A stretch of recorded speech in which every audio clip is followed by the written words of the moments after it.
When an outlaw gang rolls into Hawthorne Ridge demanding protection money from every business owner, they quickly realize they've made a deadly mistake. Unbeknownst to them, each person they've targeted is far more than they appear. Every business owner in Hawthorne Ridge is a highly trained veteran with lethal skills carefully hidden behind the facades of civilian life.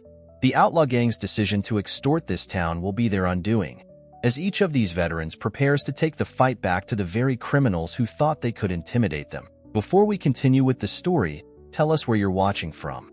If you like this story, hit that subscribe button and turn on notifications because tomorrow we have a special story for you. Hawthorne Ridge wasn't much to look at from a distance. Nestled between jagged cliffs and a sprawling desert plain, the town had a reputation for being peaceful, quiet, perhaps too quiet. The main street, lined with dusty shops and a handful of houses, sat in the valley like an oasis in the middle of nowhere.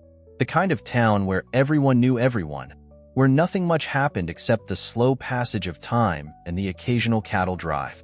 It was a place people came to for its solitude, its simplicity, and its honest way of life.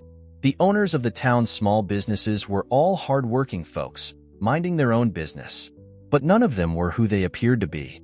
Behind the shop fronts and friendly smiles, each had their own dark past, a history of bloodshed, survival, and combat that had been left far behind when they hung up their uniforms and picked up tools for more civilian lives. But on that fateful afternoon, when the dust from a fast-approaching horse rolled across the main street, the calm in Hawthorne Ridge was about to be shattered. The outlaws who'd ridden in were about to learn the hard way that in a town like this, appearances could be deceiving. It was just afternoon when the first sign of trouble arrived. Chet Kingston, the town sheriff, was behind the counter at the local diner, sipping his coffee and reading through the day's mail. His hand brushed the hilt of his revolver, an old habit from years of serving with the military. He wasn't really expecting any trouble. Nothing ever happened here, but he knew the score. Outlaws had a way of showing up when they thought they could make a quick buck. A cloud of dust kicked up as the horses of a half-dozen men crested the hill, their silhouettes growing larger against the fading sunlight. Chet could see the leader, a grizzled man with a scar running down his cheek, spurring his horse to the front of the town. The gang was here for one reason: money, and they were making sure everyone knew it. Chet stood up slowly, pushing his hat back from his brow. His instincts were honed, sharp, as if his years on the force and his service in the war had never left him. He wasn't worried, not yet, but he knew this would be trouble. Outlaws, he muttered under his breath, his hand still resting on the grip of his revolver. The leader of the gang, a man named Jack Reed, dismounted with a cocky swagger and looked around, taking in the quiet town. His gang followed suit, and one by one, they moved to line the street. Their presence, loud and menacing, was enough to stir unease in the townsfolk, but Chet knew the real danger wasn't in the threat they posed. It was in their ignorance of the people they were targeting. "All right, listen up," Jack shouted, his voice carrying across the street. "We're taking protection money from every business in town. If you want us to look the other way, you'll pay up. $100 for each business, and we'll keep our eyes off you. Refuse, well, you'll be making things difficult on yourselves." The gang laughed at their leader's declaration, but there was no laughter from the townsfolk. Inside the diner, the air shifted as everyone exchanged nervous glances. Chet could feel it too. This wasn't just any gang. These men were used to getting what they wanted, and they weren't concerned with how they did it. Across the street from the diner was Ruby's general store, the heart of the town. Ruby had run the store for years, and while she appeared to be just another friendly shopkeeper, Chet knew better. Ruby had been in the army, stationed as a medic during the tail end of the conflict. When she'd arrived in Hawthorne Ridge, she had seamlessly blended in with the town's quiet life. But underneath that unassuming exterior, she was a tactical expert, trained to handle far worse than just a few rowdy outlaws. The same could be said for Hank over at the blacksmith shop. Hank had been a sergeant in the Special Forces, and before he'd settled in the town, he had seen his fair share of combat. His skill with both tools and weapons was legendary, but the man was as humble as they came. He preferred to keep his past to himself. But Hank, Ruby, and the rest of the business owners weren't just skilled. They were survivors, each of them having fought in wars that were far more brutal than what this gang could bring. Jack and his gang had no idea what they had just walked into. As the outlaws moved toward the first business to extort, Chet slowly stepped outside, his boots scraping against the dusty floor. The sheriff stood in the middle of the street, hands relaxed at his sides, but his mind was anything but calm. There were people in this town, people like Ruby, Hank, and a few others, who had trained for moments like this, and Chet wasn't about to let them go to waste. He met Jack's eyes from across the street, and Jack's smug smile faltered for a moment. Chet's reputation wasn't something that could be forgotten easily, especially not by men who had crossed paths with the law before. "Let's not make this harder than it needs to be," Chet called out, his voice low but strong. Jack took a step forward, sizing up the sheriff with an arrogant sneer. "You think you're the one who's going to stop us? You and what army?" The rest of the town held their breath, waiting. What the outlaws didn't know was that the real army of Hawthorne Ridge wasn't Chet. It was every shopkeeper, every business owner, every quiet face in the crowd who had once fought in wars they would never speak of. Jack Reed's smirk never wavered as he squared off against Chet Kingston in the middle of the main street.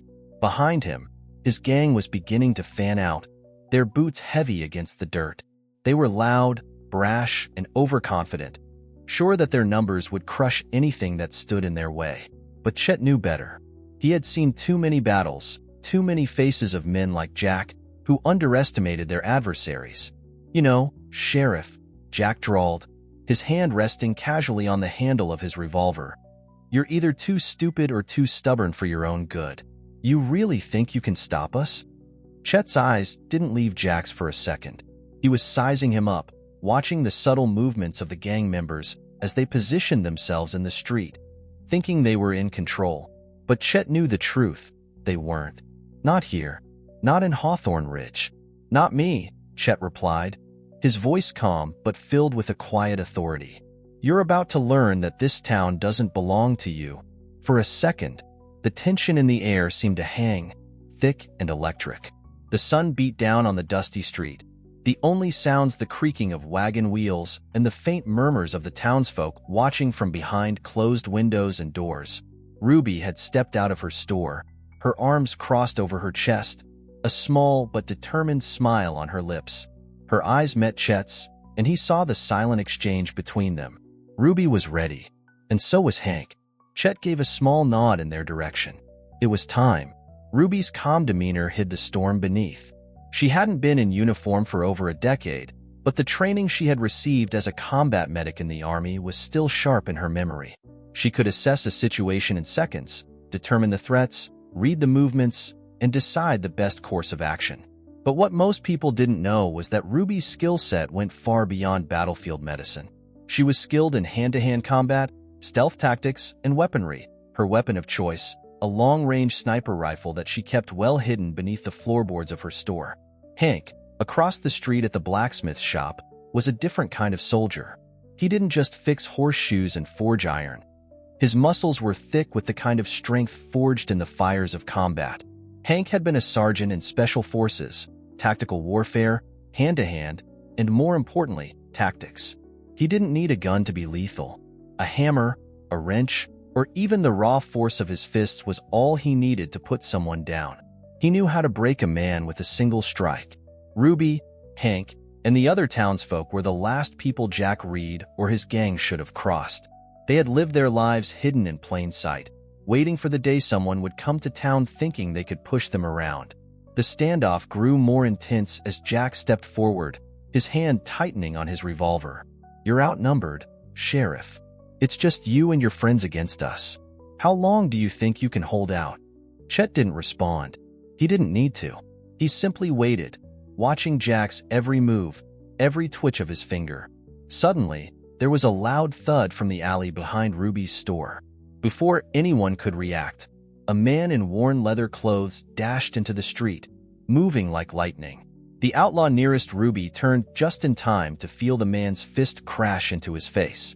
The man hit the ground, knocked unconscious before he could even draw his weapon. The townsfolk watched in stunned silence, realizing they weren't the only ones in on the plan. Hank appeared from the opposite end of the street, stepping from the shadows like a phantom. He had a wrench in one hand, a heavy crowbar in the other. The outlaws, clearly caught off guard by the sudden assault, were scrambling to react. "You made a mistake coming here," Hank said with a quiet but menacing tone. "But you're about to make a bigger one." The fight erupted like wildfire. The outlaws, now realizing they were in over their heads, tried to pull their guns, but it was too late. Ruby, with the precision of someone who had spent years tracking targets, dropped two of them with well-placed shots before they even cleared their holsters. Meanwhile, Hank took down another with a single, brutal swing of his crowbar. The remaining outlaws, dazed and panicked, fumbled for cover as the veterans moved like clockwork. Chet, in the center of it all, had finally drawn his revolver, but he wasn't firing. His role wasn't to rush in, it was to lead. He wasn't just a sheriff. He was a former military commander, trained in strategy, logistics, and combat. He knew the one thing that would break the outlaws' resolve: coordination. "Everyone in position," Chet barked, and the command was enough to send a chill through the air. The battle became more methodical, controlled. Ruby and Hank kept the outlaws pinned from both sides of the street, while Chet took a few steps back, watching the chaos unfold. He knew where to place every move, every strike. They weren't just surviving, they were in control.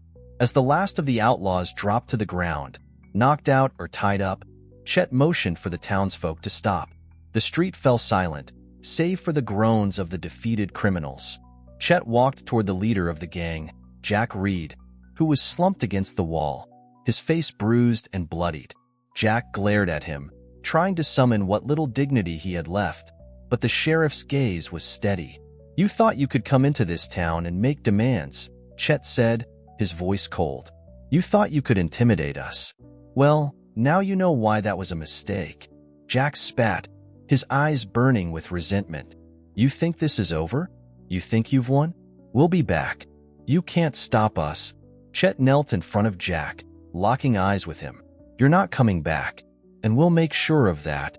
Ruby stepped forward, pulling a map from her jacket. It wasn't just a map of the town. It was a blueprint of the outlaw gang's operations, detailing their known hideouts and assets. Jack's eyes widened as he saw it, realizing the extent of the trap they had just walked into. "You see, Jack," Chet said, standing up and brushing off his jacket, "we were never just the townsfolk you thought you could push around. We were waiting for someone like you to make a mistake. And now we've got you exactly where we want you." The outlaws were rounded up and tied, ready to be handed over to the law once the nearest federal marshals arrived. But Hawthorne Ridge wasn't just a small town anymore. It had become a stronghold, one built on the hidden strength of its people. The veterans had taken control of the town, and now they were showing the world that Hawthorne Ridge wouldn't be intimidated again. For the outlaws, it was the end of the line. For the people of Hawthorne Ridge, it was the beginning of a new chapter. The dust had barely settled in the streets of Hawthorne Ridge, and already, word of the standoff had spread. It wasn't long before a handful of townsfolk gathered around, looking at the outlaws who were tied up and sprawled on the street like so much trash. The looks on their faces were a mix of awe and disbelief. They hadn't expected things to escalate the way they had, but Chet and the veterans of the town had delivered a message, loud and clear. Hawthorne Ridge wouldn't be pushed around any longer.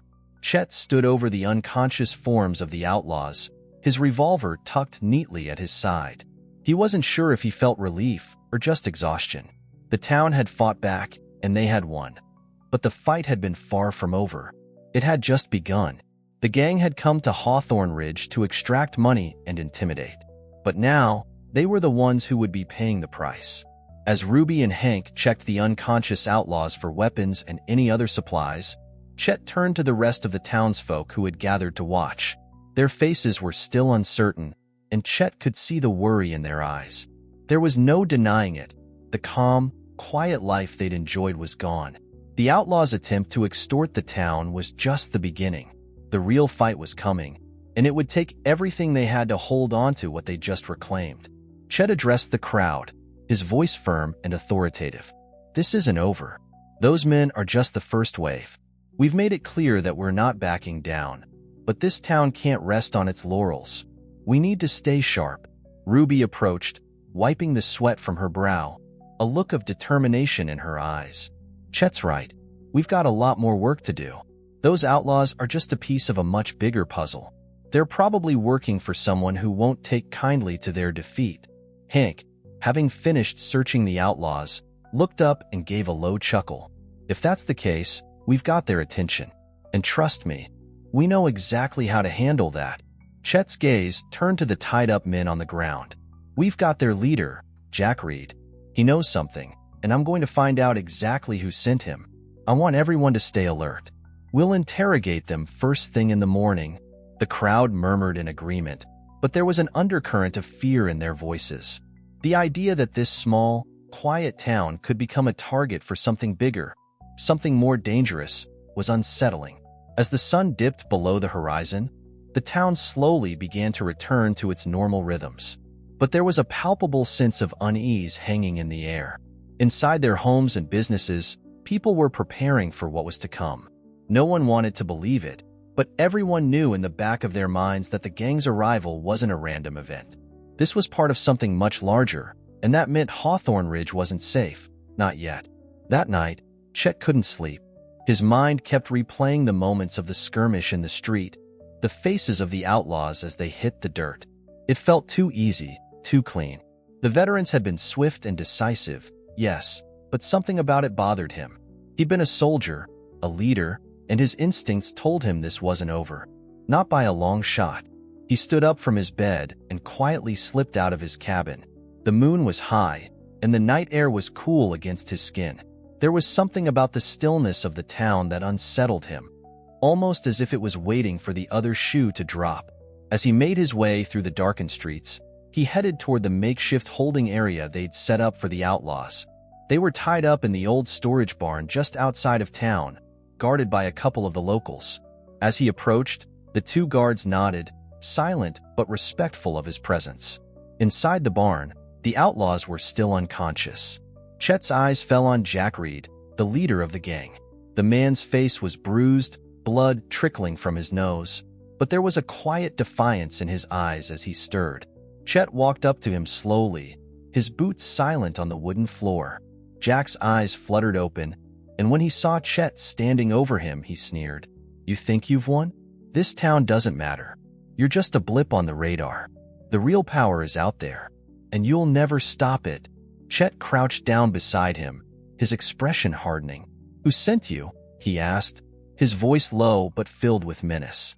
Jack's laugh was hoarse, like he had something to prove. "You'll never know. They'll come for you, Sheriff. And when they do, you'll wish you'd just handed over the money." Chet grabbed Jack by the collar and yanked him up, bringing their faces dangerously close. "You're going to tell me everything you know, Jack. And if you don't, I'll make you wish you'd never stepped foot in Hawthorne Ridge." Jack's defiance didn't falter. "You think you can intimidate me? There's no going back from this. You've already made your enemies." Chet wasn't in the mood for games. He'd seen enough men like Jack to know when a threat was serious. "You've made the biggest mistake of your life coming here. Now tell me who you're working for. It'll save you a whole lot of pain." For a long moment, Jack said nothing. His jaw was set, his eyes cold and calculating. But as Chet's patience wore thin, something flickered behind his eyes, something Chet could use. "The syndicate," Jack spat. "They'll take this town, and they'll take you down with it." Chet's grip tightened. The word syndicate was all he needed to hear. He knew what it meant. The syndicate was no small-time gang. It was an underground network that controlled a large swath of the region. Powerful, ruthless, and well-connected. This wasn't just a fight for money anymore. This was a fight for the future of Hawthorne Ridge. Chet released Jack with one final push, watching as he crumpled back to the ground. He turned to leave, his mind already working, calculating the steps that needed to be taken. This town wasn't just facing local thugs. It was facing a criminal empire. And Chet Kingston was about to show them what it meant to mess with the wrong town. The next morning came quickly for Chet. The events of the previous night hung over him like a storm cloud. But he knew that the only way forward was to keep his focus, to stay one step ahead of whatever the syndicate was planning. He could already hear the whispers around town. People nervous, unsure about what the future held. They had no idea how deep the web of corruption ran. But Chet did, and now he was determined to unravel it. Chet made his way to the holding barn, where Jack Reed and his gang had spent the night tied up and unconscious. The outlaws were still groggy, nursing bruises and cuts from their scuffle with the townsfolk. Chet had known from the start that this wasn't about just some gang looking for quick cash. The syndicate was something bigger, something far more dangerous. If they were involved, the stakes had just been raised. As Chet stepped inside the barn, the heavy scent of hay and sweat hit his nose. The outlaws were still bound to posts, their faces dark with anger and resentment. But none of them were speaking, not after the treatment they had received. Chet's eyes immediately went to Jack, who was propped up in a corner, his head hung low. "You're looking worse than last night," Chet said, his voice laced with quiet menace. Jack's eyes shot up, fire burning behind them. "You think you've won, Sheriff? You're just delaying the inevitable. The syndicate doesn't stop. We don't stop." Chet didn't flinch. He had seen this kind of defiance before. Men like Jack who thought they could intimidate with words alone. "You're going to tell me everything you know, Jack. This town may be small, but it's mine now, and I'm not letting anyone take it." Jack sneered, but this time, there was hesitation in his eyes. "You have no idea who you're dealing with. The syndicate runs the entire Southwest. They're untouchable." Chet's face hardened. "I don't care how untouchable they are. I'm going to make them wish they never laid eyes on this town." Ruby, who had been standing by the door, stepped forward. Her eyes locked on Jack's, cool and calculated. She had spent years hiding her true skills, blending in with the civilian life of Hawthorne Ridge. But now, she wasn't just a store owner. She was a medic trained in combat, and her expertise was about to come into play. "Jack," Ruby said, her voice steady, "you're not leaving here until you tell us everything. Every name, every hideout, every connection you have. We know who you're working for. You know who you're dealing with now." Jack looked at her, his breath ragged, but his resolve was slipping. The night of pain had taken its toll, and Ruby's calm demeanor made it clear that they weren't going to let up. He finally broke, his voice low. "Fine, I'll tell you, but it's not going to matter. They'll find you all. They'll come. They always do." Chet leaned in close, his face inches from Jack's. "I'll deal with that when the time comes. For now, you tell me who's behind this." "Now." Jack's eyes flickered to the other outlaws, but none of them were in any condition to help him. He sighed, his shoulders slumping as he gave in. All right. There's a man. His name's Silas Crane. He's the one running things around here. He's the one who put the pressure on us to come here. The syndicate's been working its way through the whole region, and they've got eyes everywhere. If you think you've seen the last of us, you're wrong." Chet straightened, his hand resting on his revolver. "Where can we find Silas Crane?" Jack's face twisted in pain, but he gave up the information. "He's holed up in a warehouse just south of here, near the old railroad tracks. You'll find him there, but if you go after him, you'll be dealing with more than just me. There are more men. Lots more." Ruby's hand rested lightly on her rifle, ready for whatever came next. "That's all we need to know," she said, her voice hard. Chet turned to face Ruby and Hank, who had been quietly listening. "We're going to take the fight to them. We hit their stronghold, and we show them they picked the wrong town." The plan was simple but dangerous. They would take the fight directly to Silas Crane's warehouse, an area just outside of town, far enough to be out of sight but close enough to strike fast. Ruby had already prepared her sniper rifle, while Hank geared up with a crossbow and his old combat knife. Both weapons he knew would serve him well in close combat. Chet would lead the charge, coordinating their assault with precision. "We don't make noise," Chet told the group. "We hit fast, hit hard, and don't give them time to think. Once we get in, we take out their communications, destroy their supplies, and make it clear we're not backing down. Silas Crane and his men won't know what hit them." As the sun began to set, the group made their way toward the warehouse. The town had been quiet all day, the tension building as the people went about their daily tasks, completely unaware of the battle brewing just outside of town. Chet's mind was calm, but he could feel the adrenaline building in his chest. This wasn't just another fight. This was about showing the syndicate that Hawthorne Ridge wasn't just a dot on a map. It was a town worth fighting for. They reached the warehouse just after dark. It loomed in front of them like a dark, silent beast. The shadows were long, and the only sound was the wind whispering through the brush. Chet, Ruby, and Hank spread out, taking their positions carefully. The plan was to get inside undetected and neutralize the guards before they even had a chance to react. Ruby crouched low behind a pile of crates, her sniper rifle ready. "I've got eyes on the front entrance," she whispered into the radio. "2 guards. I'll take them out quietly. You two stay sharp." Chet nodded. "Let's move." Ruby's first shot was swift and silent, taking out one of the guards with a clean headshot. The second guard barely had time to react before he, too, dropped to the ground, silent as a shadow. The way was clear. Chet signaled to Hank, and they moved toward the entrance. Their steps were light, calculated, their breathing steady as they approached the warehouse doors. Chet turned the handle, pushing the door open just enough to slip inside. The interior was dark, save for a few dim lamps hanging from the ceiling. The smell of oil, metal, and something darker lingered in the air. They had entered the belly of the beast. Without hesitation, Chet and Hank moved forward, checking each corner, staying low, staying quiet. They knew that the element of surprise was their best advantage. The syndicate had no idea what they were walking into, but Chet wasn't prepared for what happened next. They entered the main room, where crates of illegal goods were stacked high, but something was off. The air was thick with tension, and the sound of shuffling footsteps echoed in the distance. The syndicate wasn't going down without a fight. The sound of shuffling footsteps was all it took to freeze Chet in his tracks. He motioned to Hank, and they both crouched lower, their eyes scanning the dark interior of the warehouse. The dim lamps flickered ominously, casting long shadows across the room filled with stacked crates of what Chet knew was illegal contraband. But tonight, none of that mattered. They were here for one thing: Silas Crane, the man behind it all. Chet's hand rested on his revolver as he motioned for Hank to check the side room. They had entered the warehouse unnoticed, but they couldn't afford to be overconfident.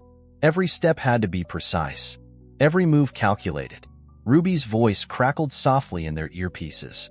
"I've got eyes on 2 more approaching from the east side of the warehouse. Keep your heads down." Chet's jaw tightened, but he nodded, signaling to Hank to move to the far side of the room. The last thing they needed was a fight on multiple fronts. They were outnumbered, but Chet trusted his team. They weren't just fighting for survival, they were fighting to take their town back. The footsteps grew louder, closer now. Chet's breath was slow and steady as he inched toward the large stack of crates, his eyes trained on the approaching shadows. He could hear muffled voices, low but urgent, and his instincts told him to stay still, not to make a sound. He could feel the tension in his gut. Every nerve was on alert. If they were discovered now, everything would fall apart.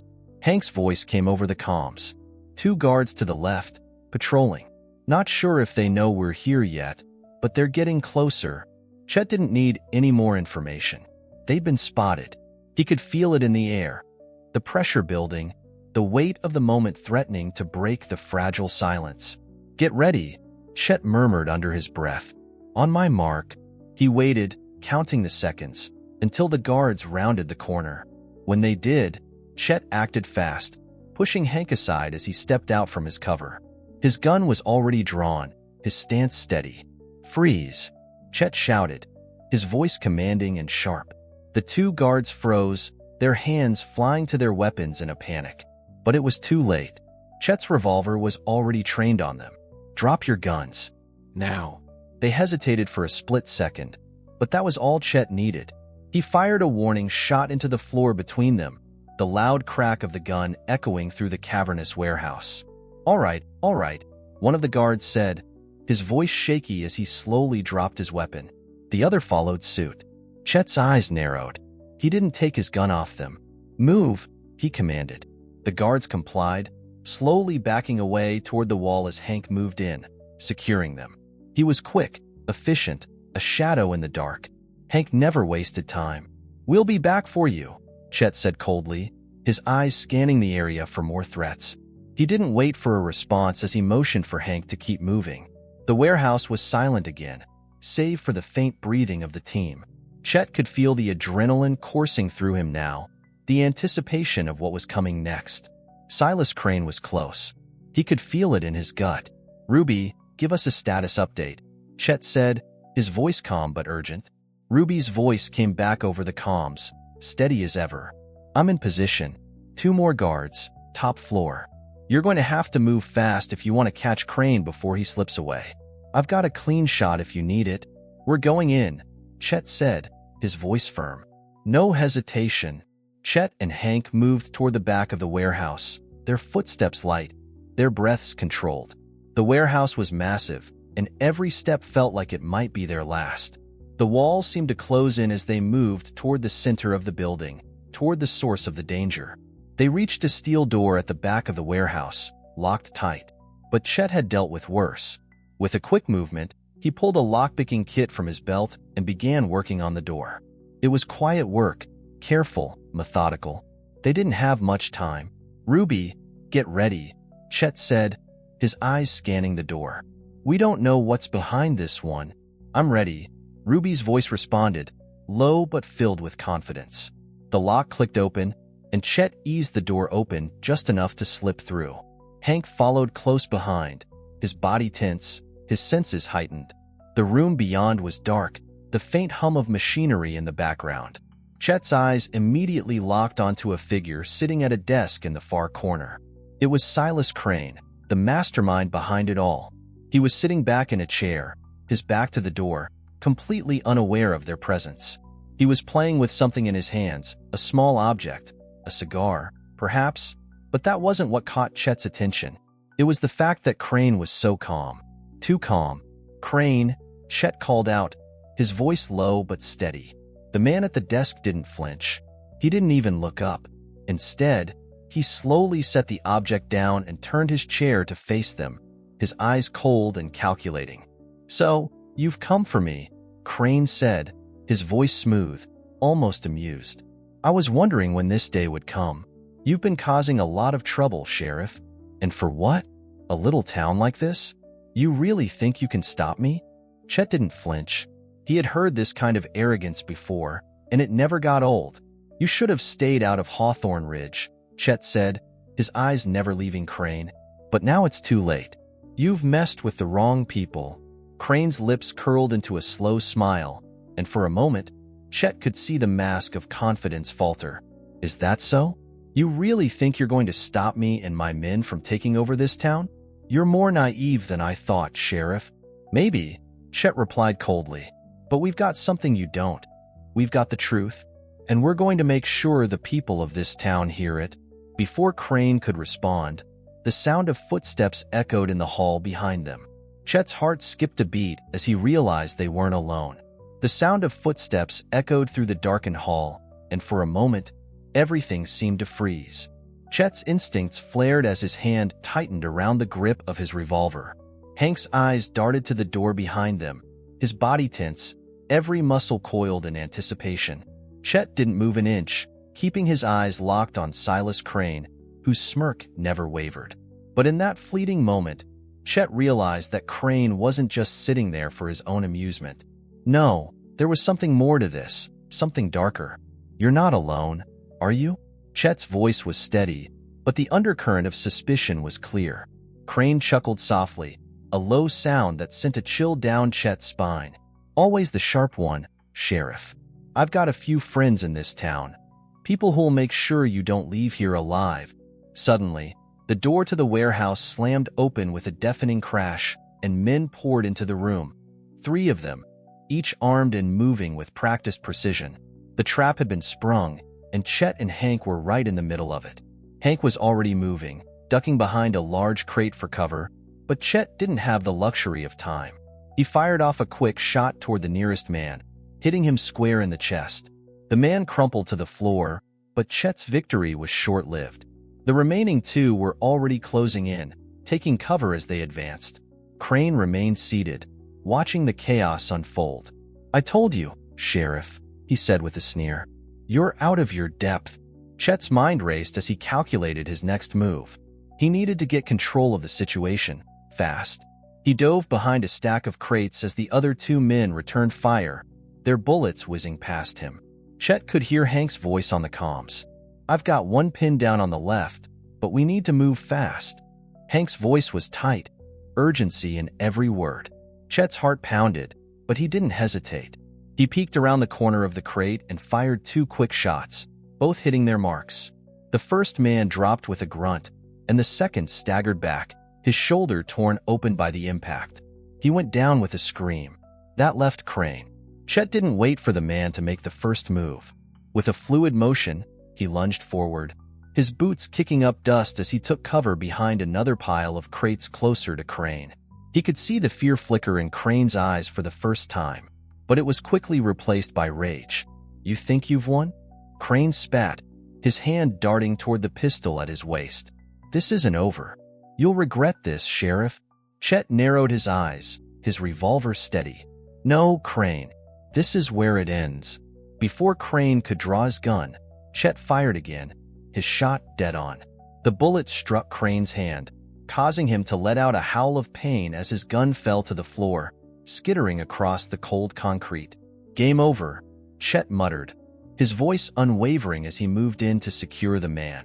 But just as he was about to reach for the cuffs, the sound of more footsteps reached his ears. Chet froze, his eyes darting to Hank, who had just finished securing the last of the downed men. "We're not alone," Chet muttered under his breath. The door to the warehouse flew open once more, and this time, it wasn't just a few men. A full squad of armed men, all wearing the same insignia, stormed into the room, guns drawn, their eyes scanning the area for targets. Chet's heart sank. They had walked right into a hornet's nest, and now, it seemed like the syndicate wasn't just local. This was a much bigger operation, and they had just sent their reinforcements. Hank cursed under his breath. "We're outnumbered, Chet. What do we do now?" Chet didn't answer immediately. His mind raced, but the plan was already forming. They couldn't afford to stay in the open.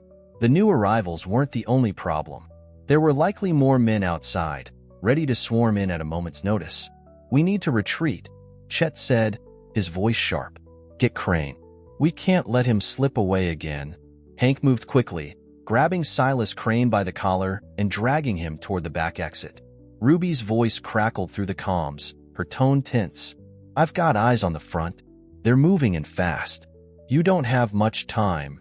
Chet nodded, making sure to keep low as he followed Hank and Crane toward the back door. They couldn't afford to waste any more time. But as they reached the door, it swung open before they could get there. 2 of Crane's men stood at the back in trance, their guns drawn. But they weren't expecting them to be so close. Chet didn't hesitate. He fired first, hitting one of them in the shoulder. The man went down, but the other returned fire. Hank, already in position, threw a wrench across the room, distracting the second man long enough for Chet to take him down. "Let's go," Chet yelled. He motioned for Hank to move ahead. Ruby had already cleared the way, but they had to act fast. With Silas Crane in tow, they dashed through the warehouse, moving toward the narrow alley behind the building. The noise from the gunfire had drawn the attention of more of the syndicate's men, but Chet knew the streets of Hawthorne Ridge were familiar ground to them. They had the advantage of knowing the terrain, and more importantly, they had each other. By the time they made it to the back alley, the sound of the reinforcements was fading, but the danger wasn't over yet. They still had to get Crane out of the city and make sure that the syndicate didn't have a chance to regroup. "We need to get him to the old mining tunnel," Hank said, his voice rough from the fight. "It's the safest route out of town." Chet nodded, the weight of the situation sinking in. "Agreed. Let's move. This town is ours to protect, and I'm not letting these bastards take it." The plan was set. They'd get Crane to the old mining tunnel, where they could interrogate him and gather the intel they needed to shut down the syndicate for good. But Chet knew the stakes. If they didn't move quickly, the syndicate would respond in force, and Hawthorne Ridge might not survive another assault. They had won the battle, but the war was just beginning, and this time, they were going to finish it. The alleyway was a maze of shadows, long and narrow, but it was the quickest route out of the warehouse. Chet, Hank, and Ruby kept low, moving swiftly as the sounds of the gunfight began to dissipate into the distance. But they couldn't afford to let their guard down. Not yet. The syndicate wasn't the type of organization to leave loose ends. They would come after them, relentless and unforgiving. Silas Crane was in rough shape, his hands still bleeding from Chet's earlier shot. But he wasn't unconscious. He was glaring at Chet, muttering curses under his breath as Hank dragged him along. Every step they took was calculated, deliberate. There was no room for mistakes. The further they got from the warehouse, the more they would have to fight to stay free. Ruby led the way, her sharp eyes scanning every corner, every shadow. She was the first to notice a movement up ahead, a figure in the distance, obscured by the darkened corners of the alley. Ruby's hand immediately went to her rifle, ready to cover their retreat. "Stop," Ruby whispered harshly, her voice steady but urgent. "We've got company." Chet's heart rate picked up. His hand instinctively went to his own weapon, and Hank, sensing the shift in the air, grabbed Crane and pushed him behind him for cover. A man appeared at the end of the alley, his silhouette outlined by the dim light from a street lamp far down the street. He was alone, but his posture was too relaxed, too confident. Chet's mind raced, his training kicking in. This man was waiting for them, but there was something about the way he stood, like he was waiting for an invitation. "Not exactly the welcome party we wanted," Hank muttered under his breath, eyes narrowed. Chet didn't hesitate. He needed answers, and he needed them fast. Moving quickly, he stepped forward, his voice low but firm. "You work for Crane?" The man smirked, as if he was expecting this. "Wouldn't say work, Sheriff. But yeah, I'm part of the syndicate's welcoming committee. You shouldn't have crossed us." "I don't give a damn who you work for," Chet replied, his eyes hard. "You're about to find out what happens when you try to threaten the wrong town." Before the man could respond, Chet fired a warning shot into the wall just above his head. The man flinched, raising his hands, clearly not prepared for such a quick reaction. His bravado was evaporating quickly. "I don't want trouble," the man stammered, lowering his hands. "Just passing through." "No need for." Chet cut him off. "Where are the rest of your men? You're not the only one out here, are you?" The man hesitated, a bead of sweat forming on his brow. He wasn't about to give up information that easily, but Ruby wasn't waiting for him to make a move. She stepped forward, the barrel of her rifle glinting in the moonlight. "I suggest you talk," Ruby said coldly. "We don't have time to waste. If you want to keep breathing, I'd start talking." The man swallowed, glancing nervously down the alley, probably calculating the odds. All right. There's a lookout at the north end of town. We got another few coming up from the south. They're closing in." Chet's heart sank. "More of them? Huh? How many?" "Too many," the man whispered. "They're already on high alert. You're not going to make it out of here alive. They'll find you." Ruby's voice was sharp. "You're done talking. If you're really with the syndicate, you're a threat to this town. You're a dead man walking." Before Chet could stop her, Ruby raised her rifle, but Chet grabbed her arm, halting her. There was a flash of something in his eyes, a decision made in a split second. "We don't kill unless we have to," Chet said quietly. "Tie him up. Let him stew in his fear." Reluctantly, Ruby nodded, her rifle lowering but still aimed at the man. Hank stepped forward and tied the man's hands securely behind his back. The prisoner didn't say another word as they left him there, abandoned in the alley. Chet's mind was already racing. They didn't have much time. The syndicate was closing in, but there was still one more piece of the puzzle they needed. "Let's move," Chet said. "We're going to the tunnel. The quicker we get Crane out of here, the better." The old mining tunnel was just outside of town, a relic from a time long before Chet and the others had arrived in Hawthorne Ridge. It was a place no one dared to visit, dark, winding, and dangerous. But it was the perfect escape route. The tunnels ran deep into the hills, winding their way out of sight and away from prying eyes.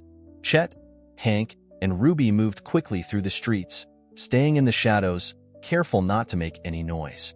They reached the entrance of the tunnel without incident, the cool air from within offering a slight relief from the heat of the chase. Chet looked around one last time, making sure no one was tailing them. "We're safe for now," Chet muttered, pulling the flashlight from his pocket and leading the group into the darkness of the tunnel. "But we still need to get Crane to the other side of the ridge. From there, we'll make contact with the marshals. They'll know what to do with him." Silas Crane, still tied up and with a bloodied hand, grunted as he was shoved forward. "You think this is over, Sheriff? You can't stop the syndicate. They'll crush you all one by one." Chet's response was cold, calm, and precise. "Not today. You're not in charge here anymore, Crane." They made their way deeper into the tunnel, the air growing colder and damper the further they went. There were no sounds of pursuit yet, but Chet wasn't naive enough to think they were out of the woods. The syndicate's reach was vast. There were eyes everywhere, and if they didn't move fast, they would become targets once again. After what felt like hours, they reached a narrow opening in the tunnel, a small shack hidden in the hills. It was an old safe house, abandoned long ago but still standing, a relic from the days when Chet and his team had fought wars far from Hawthorne Ridge.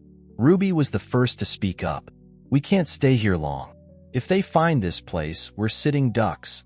"I know," Chet said, his mind still racing. "We get Crane into the hands of the marshals, then we move on the syndicate. We don't stop until every last one of them is brought to justice." But even as Chet spoke those words, he knew it wasn't going to be that easy. The fight wasn't over, not by a long shot. They had taken a small victory, but there were far bigger challenges ahead. The syndicate was relentless, and as long as Silas Crane was alive, they wouldn't rest. This was only the beginning. The shack in the hills provided temporary safety, but Chet knew they couldn't linger. Every minute they stayed, there was another minute the syndicate had to organize, to track them down. The light from the lantern flickered in the corner of the room, casting long shadows across the grim faces of the team. Chet sat on an old wooden crate, his fingers tapping rhythmically on the edge of the table. He'd been a soldier long enough to know that the enemy was never as far behind as you thought. Every decision they'd made so far had brought them this far. But now, the real test was just beginning. They'd captured Crane, the man who had been their primary link to the syndicate, but that wasn't enough. The organization's power ran deep, and Chet could already feel the pressure mounting on him and his team. "We can't stay here long," Ruby said, breaking the silence. Her voice was calm, but the tension in her eyes told a different story. She was always the strategist, the one who kept her cool, but even she could sense the storm brewing. "I know," Chet replied, looking up at her. "We move out in the morning. The marshals should be here soon, but we can't trust the syndicate's reach. If we wait for them to catch up, it'll be too late." Hank, who had been pacing restlessly near the window, turned toward Chet. His face was hard, every muscle tense. "You think they'll just let Crane go? They won't stop coming for us. Not until they've taken back what we've stolen from them." "I'm counting on that," Chet replied. "We need to keep them on the defensive. The more they think we're out of control, the more mistakes they'll make." Ruby shook her head, her arms crossed. "The syndicate doesn't make mistakes, Chet. If we're not careful, we'll end up being the ones making them." "We'll handle it," Chet said, his voice steely. "I'll make sure of it." As the night dragged on, Chet couldn't shake the feeling that time was running out. The marshals were their last hope, but how long would it take for them to arrive? Would they be in time to stop the syndicate from retaliating, or would the syndicate be one step ahead? In the quiet of the shack, Chet found himself lost in thought. He'd been in tough situations before, too many to count, but this one felt different. It wasn't just about the fight for survival anymore. It was about the future of Hawthorne Ridge. The town had always been peaceful, a place where people went to escape the chaos of the world. But now, the chaos had come to them, and they weren't just fighting for their own lives. They were fighting for the town's future. Ruby's voice cut through the silence. "Chet, I know you're thinking about the same thing I am." Chet looked up, startled. "What's that?" She didn't hesitate. "We're going to need more than just a few guns and a plan. If we're going to beat the syndicate, we need to know everything we can about them. Every connection, every weakness. You think Crane knows that?" Chet asked, his voice thoughtful. Ruby nodded. "He's the key. We need to get him talking." The next morning, Chet made his way to the back of the shack, where Silas Crane was tied to a chair. The man's face was bruised, his hands still wrapped in bandages from the gunshot, but he was still defiant. He glared at Chet as the sheriff approached. "You think you're going to win this?" Crane sneered. "You've only made things worse for yourself. The syndicate doesn't just go away. You can't stop us. We own this land." Chet leaned against the wall, keeping his gaze on Crane. He knew what the man was trying to do. Intimidate them, make them question their resolve. But Chet wasn't fooled. "You're wrong," Chet said, his voice calm. "You might have owned some land once, but not anymore. Now, it's our turn to take control." Crane laughed bitterly. "You think you can just waltz in and take us down? You're outnumbered. You've got no chance." "We'll see about that," Chet replied. "You're going to tell me everything you know, Crane. Where's the syndicate's headquarters? Who's running it? We need answers, and we need them now." Crane's eyes darkened, but he didn't speak. Chet knew it was a matter of time before the man broke. He was good at this, good at applying pressure, at getting people to talk. He had seen enough interrogations to know that Crane's resolve wouldn't last much longer. Ruby entered the room, her eyes sharp. "I'll make sure he talks." Crane looked at her, his eyes narrowing. "You're just as bad as him. You think you're going to make me tell you anything?" Ruby didn't flinch. "We can do this the easy way, or the hard way. Your choice." But just as Ruby stepped closer to Crane, there was a sudden commotion outside. The sound of galloping hooves echoed in the distance. Chet and Ruby exchanged a look, both knowing the same thing. "They've found us," Chet said quietly, his voice laced with a dangerous calm. "Time's up." Chet moved swiftly, grabbing his revolver and checking it for ammo. Ruby and Hank were already positioning themselves by the windows, peering out into the distance. The sound of horses had grown louder, and Chet knew that the syndicate wasn't going to give up easily. They would be coming for them with everything they had. "Get Crane ready to move," Chet ordered. "We can't stay here. The marshals won't be here in time. We have to get out." Ruby stepped forward, her voice steady but urgent. "Where are we going?" "The old mines," Chet replied, his eyes scanning the horizon. "It's our only option. We'll regroup there and plan our next move." Hank moved toward the door, his eyes narrowed as he surveyed the surroundings. "We'll need to move fast. They'll be on us in minutes." Chet turned back to Crane, whose defiant glare had softened. "We're not going to make it easy for them," Chet said firmly. "You're going to help us, whether you want to or not." Crane's expression darkened as he looked back at Chet. "You'll never make it out alive." "We'll see about that," Chet muttered under his breath. With that, they made their move. As they slipped out the back, the dust kicked up in the air, and Chet's mind raced. The storm was coming. He could feel it in his bones. The syndicate had sent their best after them. This wasn't just a fight for survival anymore. This was the beginning of a war. And Hawthorne Ridge was about to find out exactly how far they were willing to go to protect their home. Chet could feel the weight of the moment settling into his bones. The marshals weren't due for at least a few more hours, and the syndicate's men were closing in fast. There was no time to waste. The old mines, just a few miles out of town, were their only chance to regroup. If they could reach the safety of the mines, they could plan their next move. But that meant they had to keep moving, keep the pressure on. The dust kicked up as Chet, Ruby, Hank, and their prisoner, Silas Crane, moved through the back alley, their footsteps quick and measured. The sun had risen, and the light was growing harsher with each passing minute. The sound of galloping hooves from the approaching syndicate soldiers was unmistakable now, echoing off the walls of the narrow streets. Time was running out. Chet's mind raced with strategies, calculating every possible move. They couldn't afford to be seen. If the syndicate realized they were trying to flee, they'd cut off every escape route and force them into a deadly confrontation. They had no intention of letting Crane go. "Keep it quiet," Chet whispered, his voice low but urgent. "We move fast. No one gets left behind." Crane, bound and gagged, struggled against his restraints, his eyes burning with hatred. His smug attitude was still intact, even in his position of defeat. He knew the syndicate would come for him, but he also knew that the group was being pushed to their limits. The town might have fought back, but it had a long way to go before it could stand up against the full wrath of the syndicate. Ruby, leading the way, glanced back at Chet, her expression unreadable. "We've got maybe 10 minutes before they catch up. We have to get to the mines and hold out until the marshals arrive. After that, it's just a matter of surviving the next wave." Chet nodded, his jaw tight. "We'll get there. We'll make it. But we're not just running from them. We're taking the fight to them when the time comes." The wind blew hot against their backs as they moved out of town.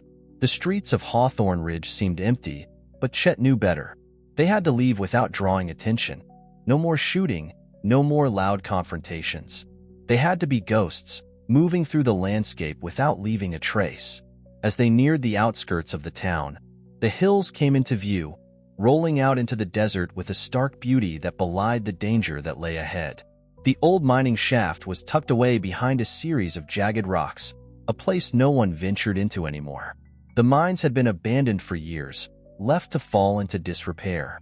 But to Chet, it was a safe haven, at least for the time being. Behind them, the sounds of pursuit were growing louder. They were closing in.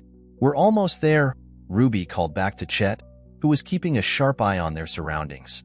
"We'll make it," Chet muttered, more to himself than to anyone else.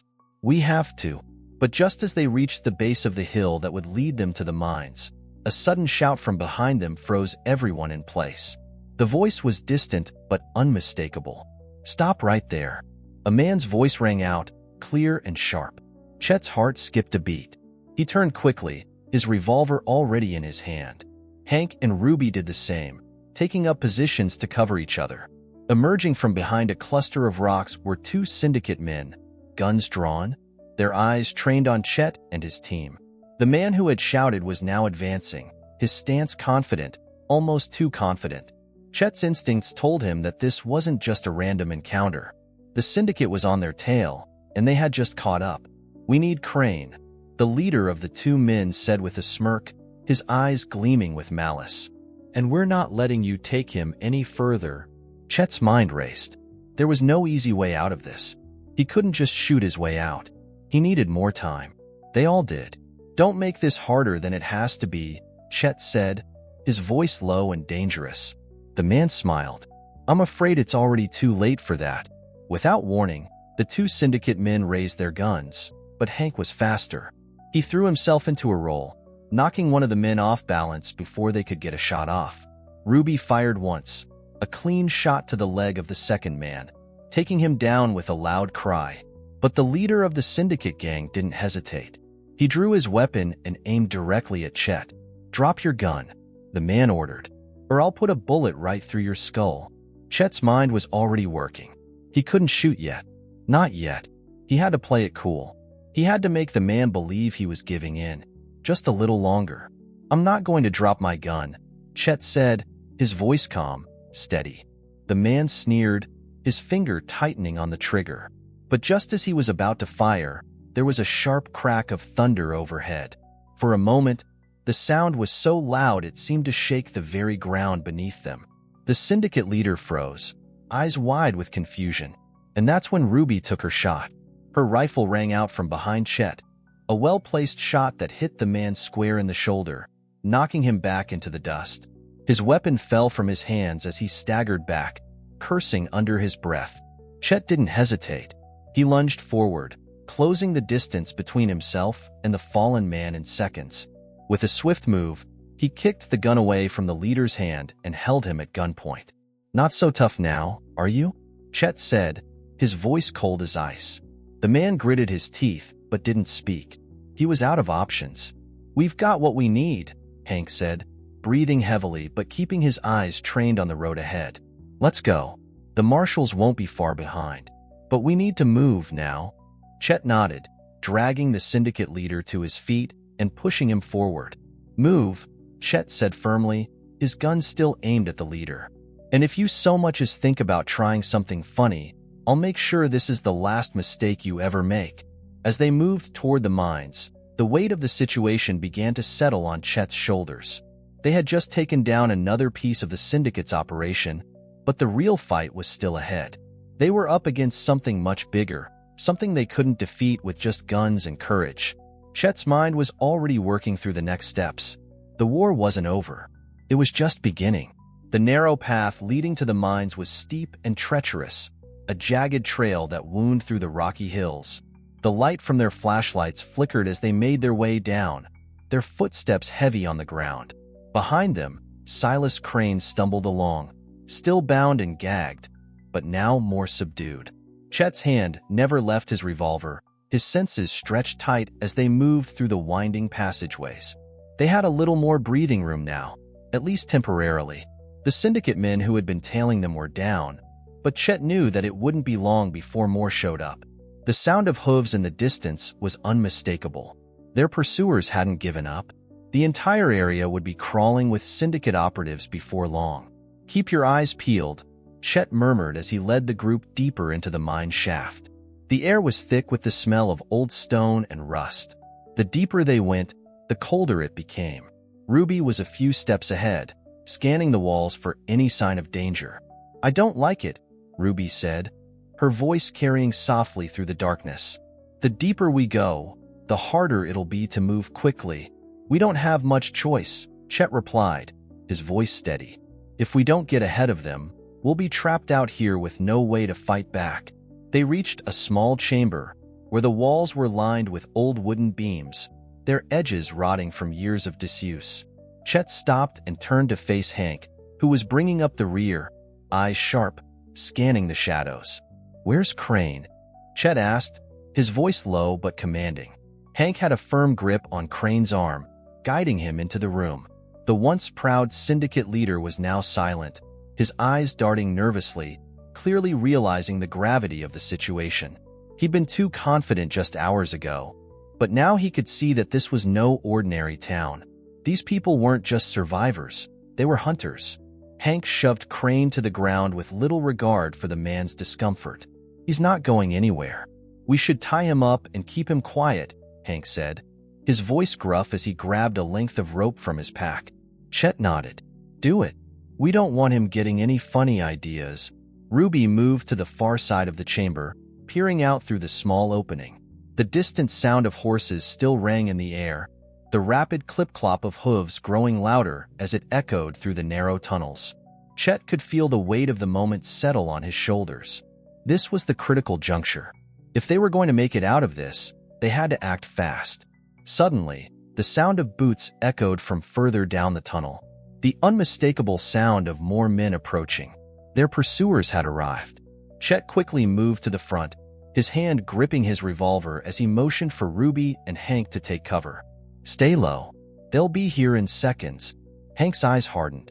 He was used to the chaos of battle, the quick decisions that could mean life or death. Ruby, too, was calm, moving swiftly to a hidden crevice where she could set up her sniper rifle. But they weren't just trying to escape. They were trying to send a message. The sounds grew louder. More men were coming, their voices indistinct but growing clearer. Chet knew that they were close. Too close. He turned to Hank. "We're going to have to hold them off here," Chet said, his voice steady despite the pressure building in his chest. "Ruby, take the shot when they get close. Hank, you and I will keep them pinned." "Understood," Ruby replied quietly, adjusting her position. She was ready. The first man appeared in the entryway of the chamber, followed closely by two others. They weren't expecting a fight, and that was their mistake. Chet moved first, his gun drawn and steady.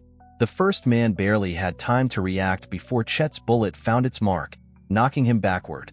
The other two hesitated for just a second, long enough for Ruby to take her shot. The crack of her rifle rang through the air like thunder. One of the men dropped instantly, the bullet finding its mark with deadly precision. The remaining man stumbled back in shock, his hand reaching for his own gun. But Hank was already on him. With a swift, brutal motion, Hank disarmed him and pinned him to the ground. The man's face pressed into the cold, damp earth. "That's two down," Hank muttered, breathing heavily as he held the man in place. "Keep the pressure on them, Chet." Chet didn't need another command. He was already moving toward Crane, grabbing him by the collar and hauling him to his feet. "This isn't over," Chet said, his voice low, his eyes cold with purpose. "We've got more coming. We need to move now." Ruby's voice crackled over the comms. "They're getting closer. More of them. They know we're here." "Then let's not keep them waiting," Chet replied, giving Crane one final shove. "Move." The group made their way through the maze of tunnels, their steps quick and sure. But with every step, the feeling of being hunted grew stronger. The walls of the mine seemed to close in on them, the tight passages offering little room for escape. As they pressed forward, the sound of their pursuers grew more distinct. The first wave of men wasn't far behind, and Chet could hear their voices, sharp and angry, as they searched the tunnels for any sign of their quarry. "We've got to be close to the exit," Chet muttered, his eyes darting to the shadows ahead. "Just a little further. We can't stop now." But as they rounded a corner, they found themselves face to face with another group of men, at least half a dozen. Chet's heart raced, but he didn't hesitate. He drew his revolver and fired, taking out the first man in a single shot. Hank didn't wait for a second. He dove toward the nearest man, knocking him to the ground with a powerful blow. Ruby's rifle cracked again, taking out one of the men from a distance. The remaining 4 were now caught in a deadly crossfire, their options narrowing with each passing second. "We don't have much time," Ruby yelled from her position, adjusting her scope as she fired again. "Get Crane to the exit," Chet shouted, his voice commanding. "We've got this." Hank grabbed Crane, forcing him forward. Chet and Ruby continued to fire, each shot landing with deadly accuracy as they cleared the way. It wasn't easy, but they were making progress. The Syndicate's forces were being whittled down, and with every man they took down, the odds shifted in their favor. But they were still a long way from victory. There were more of them out there, and if they didn't act quickly, the fight would be far from over. Chet's mind raced as they made their way through the last stretch of tunnels. The exit was just ahead, but with every step, the sense of urgency grew. They had to get out, and fast. The sound of gunfire echoed in the distance, but for the first time in what felt like hours, Chet could hear the sound of freedom. The exit was just around the corner, and with it, the next chapter of this battle for Hawthorne Ridge was about to begin. The faint light from the exit grew brighter as Chet, Hank, and Ruby moved quickly through the final stretch of the mine. The air was colder now, the dampness of the tunnel pressing in on them, but they didn't slow down. Every step forward brought them closer to freedom, but Chet knew that freedom was a fleeting thing. They hadn't won yet, not by a long shot. The sound of gunfire echoed in the distance, the crack of rifles and pistols mixing with the rush of adrenaline that pumped through Chet's veins. He didn't need to look behind him to know the Syndicate was close. They had made their presence known, and now they were closing in with the intent to finish what they'd started. "Chet," Ruby's voice broke through the crackle of the comms. "We need to pick up the pace. They've called in reinforcements. We're running out of time." Chet's jaw tightened, but he didn't break his stride. "Keep moving. The exit's just ahead. Once we're out, we regroup." Hank, who had been keeping Crane under close watch, gave the man a shove. "You're gonna want to keep moving, Crane. You won't like where this leads if you don't." Crane's eyes were wild with panic now. The bravado he had shown earlier was gone, replaced by fear. He knew what was coming. He'd seen enough to understand that Chet and his team weren't going to make it easy for the Syndicate to take control. "I told you," Crane hissed, his voice strained. "You can't stop them. You think you're special, that this town is worth something? You're all gonna die for nothing. The Syndicate owns everything out here." Chet didn't respond. He didn't need to. Crane could talk all he wanted, but the truth was, the Syndicate was the one that was about to lose. The sound of horses pounding on the earth was growing closer. The chase wasn't over. The Syndicate was relentless, and they wouldn't stop until they had taken down every last one of them. Chet didn't need to look behind him to know that the enemy was already moving in on their position. The only thing that mattered now was the tunnel exit. "Stay focused," Chet said, his voice steady, betraying none of the fear he felt. "Once we're out of here, we get Crane to the marshals. No more distractions. We make sure they don't get away." They emerged from the tunnel into the pale light of the desert morning. The air was thick with the scent of dust, the heat rising from the cracked earth below them. It was an open expanse, and for the first time since the chaos began, Chet felt a fleeting sense of relief. They were free for the moment, but the enemy was close. "Get to the ridge," Chet ordered. "We'll have the high ground. Make sure they don't flank us." Ruby and Hank moved ahead, keeping their eyes trained on the horizon. Chet stayed close to Crane, making sure the man didn't try anything foolish. But every instinct in him told him that they weren't out of the woods yet. The Syndicate wouldn't let them go that easily. They reached the ridge, a narrow outcrop of rocks that overlooked the barren wasteland. From here, They could see the approach of the syndicate's reinforcements, a group of at least a dozen men, riding hard toward them. Chet's grip tightened on his revolver. There was no escaping this one. The syndicate had sent their best, and they were coming in hot. "We've got no choice," Chet muttered to himself. "We hold this position." Hank looked to Chet, his face grim. "We can't outrun them, not with Crane. We fight here." Ruby set up her rifle, settling into position on one of the rocks. "We take out their riders first. If we can knock out their horses, we'll have the upper hand." Chet nodded. He could feel the weight of the situation bearing down on him. They weren't just fighting for survival anymore. They were fighting to protect everything they had built in Hawthorne Ridge.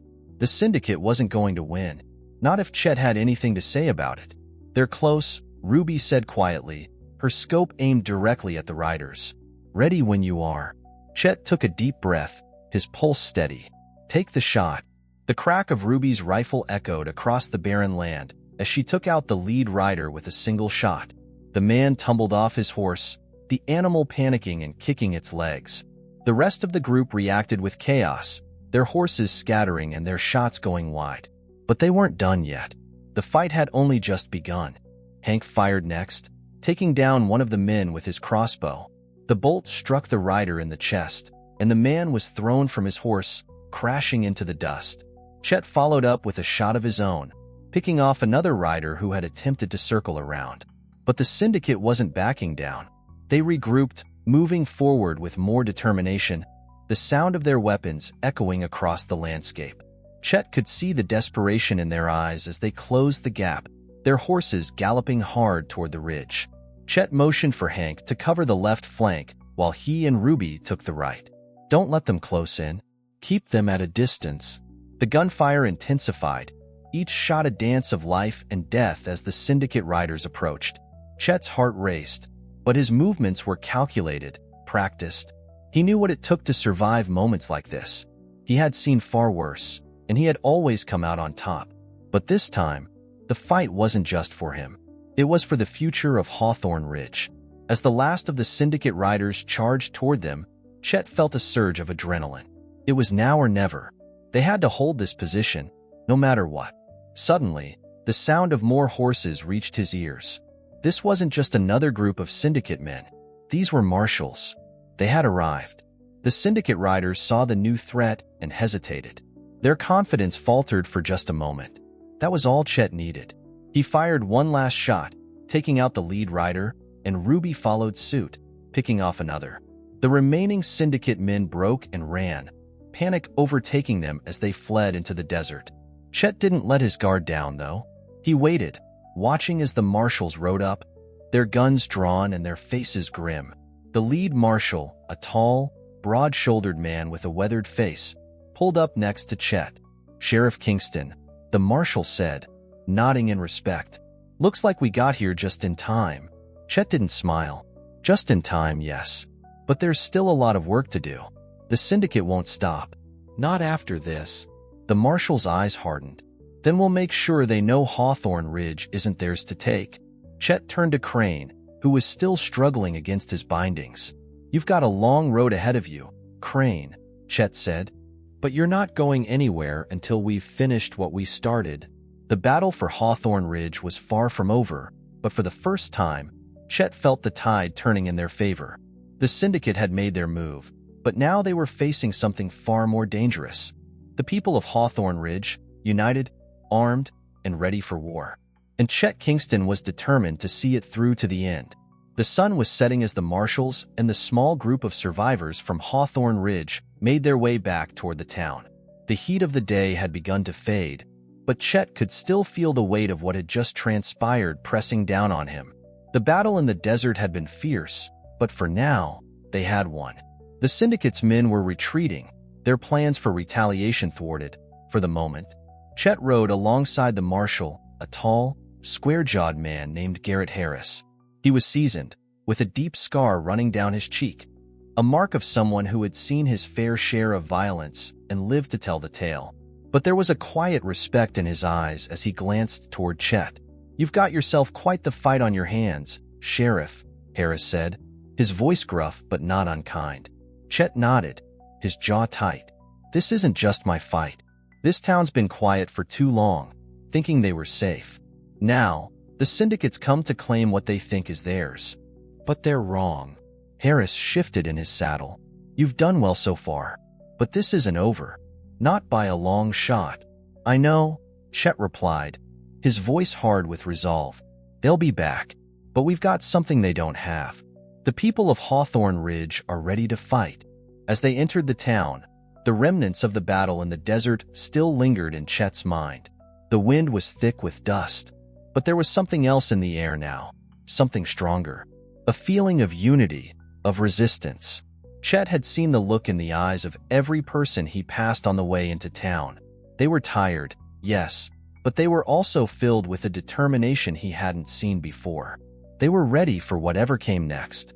Ruby, Hank, and a few others were already waiting at the edge of town. They had secured Crane in the makeshift holding area, ready for whatever interrogation the marshals had planned. But for Chet, it was more than that. Crane might have been their prisoner, but the real information they needed was from the syndicate itself. Where was their power base? Who else was involved? And how deep did their reach go? We need to keep Crane alive, Chet said to Ruby and Hank as he approached them. The syndicate's bigger than we thought, and they're not just operating here. They've got ties all over. Hank nodded. You think the marshals can do something about it? Chet looked toward Harris, who had dismounted and was speaking with another marshal. He didn't answer right away. There was too much at stake. We'll see, Chet said after a moment, but we need to keep pressure on them. If Crane's our key, we don't let him out of our sight. Ruby and Hank shared a brief glance, and both of them knew exactly what Chet meant. They weren't just going to sit back and wait for the marshals to take over. No, this was their fight now, and they were going to make sure it stayed that way. That night, Chet stayed at the local inn, his mind still racing. He had given Crane over to the marshals, but something gnawed at him. There were too many unanswered questions. He couldn't shake the feeling that the syndicate's move against Hawthorne Ridge was just the tip of the iceberg. There was something more to this. He had barely gotten a few hours of sleep when a knock came at his door. Chet groggily rose, his hand automatically reaching for the revolver by his bedside. He wasn't a man who expected to be caught off guard, not anymore. When he opened the door, Ruby was standing there, her face grim. We've got a problem, she said, her voice low but urgent. Chet's heart skipped a beat, but he kept his voice steady. What is it? The marshals, Ruby continued. They're pulling out. Harris says they're moving on to bigger operations. We're not getting the backup we need. They're leaving us to clean up the rest. Chet's stomach dropped. What? Why? Ruby shook her head. I don't know. Something's off, Chet. We can't rely on them. They've got their own agenda. Chet stood there for a long moment, letting her words sink in. This wasn't just a fight against the syndicate anymore. It was against a system that was just as corrupt, just as willing to turn its back on those who fought for what was right. I won't let them do that, Chet said, his voice hard. Hawthorne Ridge is our town, and we'll protect it, even if we have to do it alone. Ruby didn't say anything for a moment. She just looked at him, and in that moment, Chet saw the determination in her eyes. The same look that had been in the eyes of every townsperson he'd seen that morning. They weren't going to back down. Not now.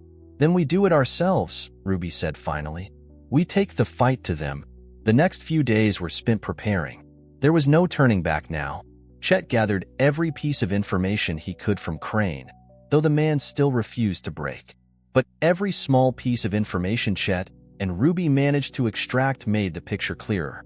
The syndicate's influence wasn't just in the region, it was nationwide, and they had agents in every corner of the United States. As they planned their next move, word spread through Hawthorne Ridge. The people were nervous, yes, but they were also ready. This wasn't just about survival anymore. This was about protecting their homes, their families, and their way of life.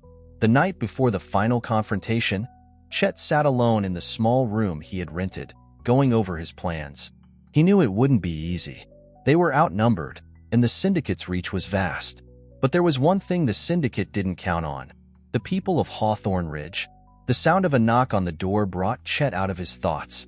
He opened it to find Hank standing there, a serious expression on his face. "We're ready," Hank said simply. "We've got the town behind us." Chet nodded, his heart swelling with pride. "Then let's make sure they never forget who we are." The final battle was fast approaching. They had no idea what would happen once they confronted the syndicate's main force, but they did know one thing. They weren't going down without a fight. The town of Hawthorne Ridge had been quiet for too long, and now they were going to make sure it stayed that way. Tomorrow, they would go to war. The morning broke over Hawthorne Ridge with an eerie stillness. The winds had picked up during the night, kicking up dust and sand as the sun rose higher in the sky, casting a blood-red glow over the town. Chet stood outside the town hall, staring out across the street, his mind racing through every contingency, every possible scenario. He had never felt more prepared and more uncertain in his life. The people of Hawthorne Ridge had gathered, ready to make their stand. There was a sense of quiet determination in the air, the kind of resolve that could only come from knowing what was at stake. The fight had been coming for a long time, but now, the town was more than just a target, it was a fortress. Ruby, Hank, and the others were already assembling the town's defense. It wasn't much, but it was all they had. Rifles, handguns, crossbows, and the determination to keep their town safe. Everyone was ready to defend what they had, even if it meant putting their lives on the line. Chet could hear the faint sound of horses approaching from the distance. The syndicate was coming, and they had no intention of going quietly. Ruby approached, her face set with a grim resolve. "We've got word. They're less than an hour out. They've come in full force, Chet. This isn't just a small group. The syndicate's bringing everything they've got." "I figured as much," Chet said, his voice steady. He didn't flinch. "Not now, but we're ready for them. We can't let them get any closer." "I don't know how we're going to do it," Ruby muttered, glancing at the barricades they had set up along the streets. "But if there's one thing I know, it's that we fight together. We make them regret ever thinking they could take us." Chet looked at her, a rare smile touching his lips. "That's exactly what I'm counting on." The first signs of the syndicate's arrival were faint at first, the distant rumble of hooves, the dust rising in the air. But soon, the sound grew louder, and as Chet stood on the steps of the town hall, his eyes scanning the horizon, he saw them. The syndicate riders appeared like shadows, their horses galloping toward the town in a cloud of dust. They had arrived. Chet's hand tightened on his revolver. This was the moment. There was no turning back now. Ruby and Hank stood beside him, their faces set with the same grim determination. "They'll be here any minute," Hank said, his voice low but filled with quiet resolve. "We're ready for them." Chet nodded. "Remember, this isn't just about survival. This is about sending a message. We hold the line, no matter what." The first wave of syndicate men charged into the main street, guns drawn and shouting commands. They were confident, expecting an easy win. They thought they had this in the bag. They were wrong. Chet's voice rang out, loud and clear. "Now!" The sound of gunfire erupted as the town's defenders opened fire. The first few riders fell instantly, their horses rearing up in panic as they hit the ground. But the syndicate didn't hesitate. They charged forward, their numbers overwhelming at first. The horses pounded the earth, the riders shouting as they closed the gap. Chet's heart pounded as he fired his revolver, taking down 2 more riders. But they were coming in waves, too many of them, too fast. He could feel the pressure building, but he didn't waver. This was their town. They weren't going to give it up without a fight. Ruby took her position on the rooftop of the town hall, her sniper rifle trained on the approaching riders. One shot after another, she picked them off with deadly precision. The town's defenders had the high ground now, and it was making all the difference. But the syndicate wasn't backing down. More riders came, their guns blazing as they pushed forward, attempting to break through the barricades the townsfolk had set up. Hank fired from the streets, his crossbow taking down another rider, and the town's defenders moved in sync, working together like a well-oiled machine. But even with all their preparation, the odds were still stacked against them. The syndicate had more men, more firepower. They had to act quickly before the tide turned. "We need to take out their leader," Chet shouted to Ruby and Hank. "Crane's the key. If we can neutralize him, the rest will fall apart." Ruby's voice crackled over the comms. "I see him. He's in the back, surrounded by a group of men. "I'll take the shot when I have the angle." "Make it count," Chet said. "We need him alive. The information he has could cripple the syndicate." Ruby's rifle cracked again, and Chet saw the leader of the syndicate, Silas Crane, stagger for a moment, blood blooming from his shoulder. The chaos of battle slowed for just a second, and Chet saw his opening. He motioned for Hank to follow, and the two of them made their way toward the back of the town hall, where Crane had been positioned. The sound of gunfire continued, but Chet's focus was laser-sharp now. They had to finish this. As they approached Crane's position, Chet ducked behind a pile of barrels, his eyes narrowing as he saw the man with the bloodied shoulder being dragged away by his remaining guards. They had him cornered. This was it. Without warning, Chet stood, firing 2 quick shots into the air to distract the guards. Hank moved in from the side, taking down one of the men with a swift strike. Chet fired again, hitting the second guard in the leg, causing him to fall to the ground, clutching his wound. "Crane!" Chet shouted, his voice booming through the chaos. "It's over. You're coming with us." Crane looked up, his face twisted with pain and rage, but there was no escape now. He had no choice but to surrender. His guards were down, and the syndicate's leadership was crumbling around him. Chet walked forward, keeping his revolver trained on Crane, his voice unwavering. "You're not going anywhere, Crane. You're going to talk, and you're going to tell me everything." Crane sneered, but his defiance was gone. He knew the battle was lost. "You think you've won?" he spat. "The syndicate will come for you. You can't win this." "We already have," Chet said coldly. "The people of Hawthorne Ridge are stronger than you think." The rest of the syndicate riders were either dead, captured, or fleeing. The fight was far from over, but Chet could feel the shift. They had done it. They had held their ground, and now, with Crane in custody, they could finally start to dismantle the syndicate's hold on the region. As the last of the syndicate riders retreated into the horizon, Chet stood in the middle of the main street, looking out over the battlefield. The people of Hawthorne Ridge had fought for their town, and they had won. Ruby and Hank approached, both of them looking as worn as he felt, but there was a glint of victory in their eyes. "We did it," Ruby said quietly, her voice filled with a mixture of exhaustion and relief. Chet nodded, his gaze sweeping over the town. "We're not finished yet, but this is a start." The sound of distant hooves rang out from the horizon, but Chet didn't flinch. He knew that the syndicate was far from done, but he also knew that Hawthorne Ridge had something they couldn't take, something far more valuable than any territory or money. The people of Hawthorne Ridge had a future, and Chet was going to make sure they fought for it. The dust of the battle still lingered in the streets of Hawthorne Ridge, swirling in the early morning breeze. The sun had fully risen now, casting long shadows over the town that had fought so hard for its survival. The silence that followed the battle felt almost unnatural, like the calm after a storm. But Chet knew better. This wasn't over. Not by a long shot. The people of the town had stood their ground. They'd repelled the syndicate's forces, taking down their riders and securing Silas Crane, the leader who had brought the full weight of the syndicate to their doorstep. But the real war was just beginning. They couldn't let up now. The syndicate would regroup, and they would come back stronger. "We've got a window," Chet muttered to Ruby, who was standing beside him at the edge of the street, looking out toward the horizon. Her sniper rifle was slung over her back, but her eyes were sharp, scanning for any signs of movement. "We need to act fast." Ruby nodded, wiping the sweat from her brow.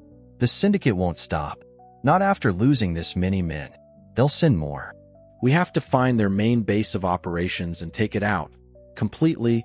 Hank, who had been quietly observing the area, turned toward Chet. "We've got Crane, but he's still got more blood on his hands. We need to break him. Get him to talk." Chet looked down at the bruised and battered form of Silas Crane, who was seated in a makeshift holding cell in the town's makeshift jailhouse. The man was glaring at them, still filled with that same defiant rage. But it was clear to Chet that the syndicate leader was finally realizing the extent of his defeat. "I've had enough of this," Chet said, his voice calm but tinged with steel. He wasn't about to let Crane play games any longer. "We're going to get the information we need. And if you try anything, you won't leave this town alive." Crane spat on the ground in front of him, but the fire in his eyes was beginning to waver. You think you can just end me here? You have no idea what you're up against.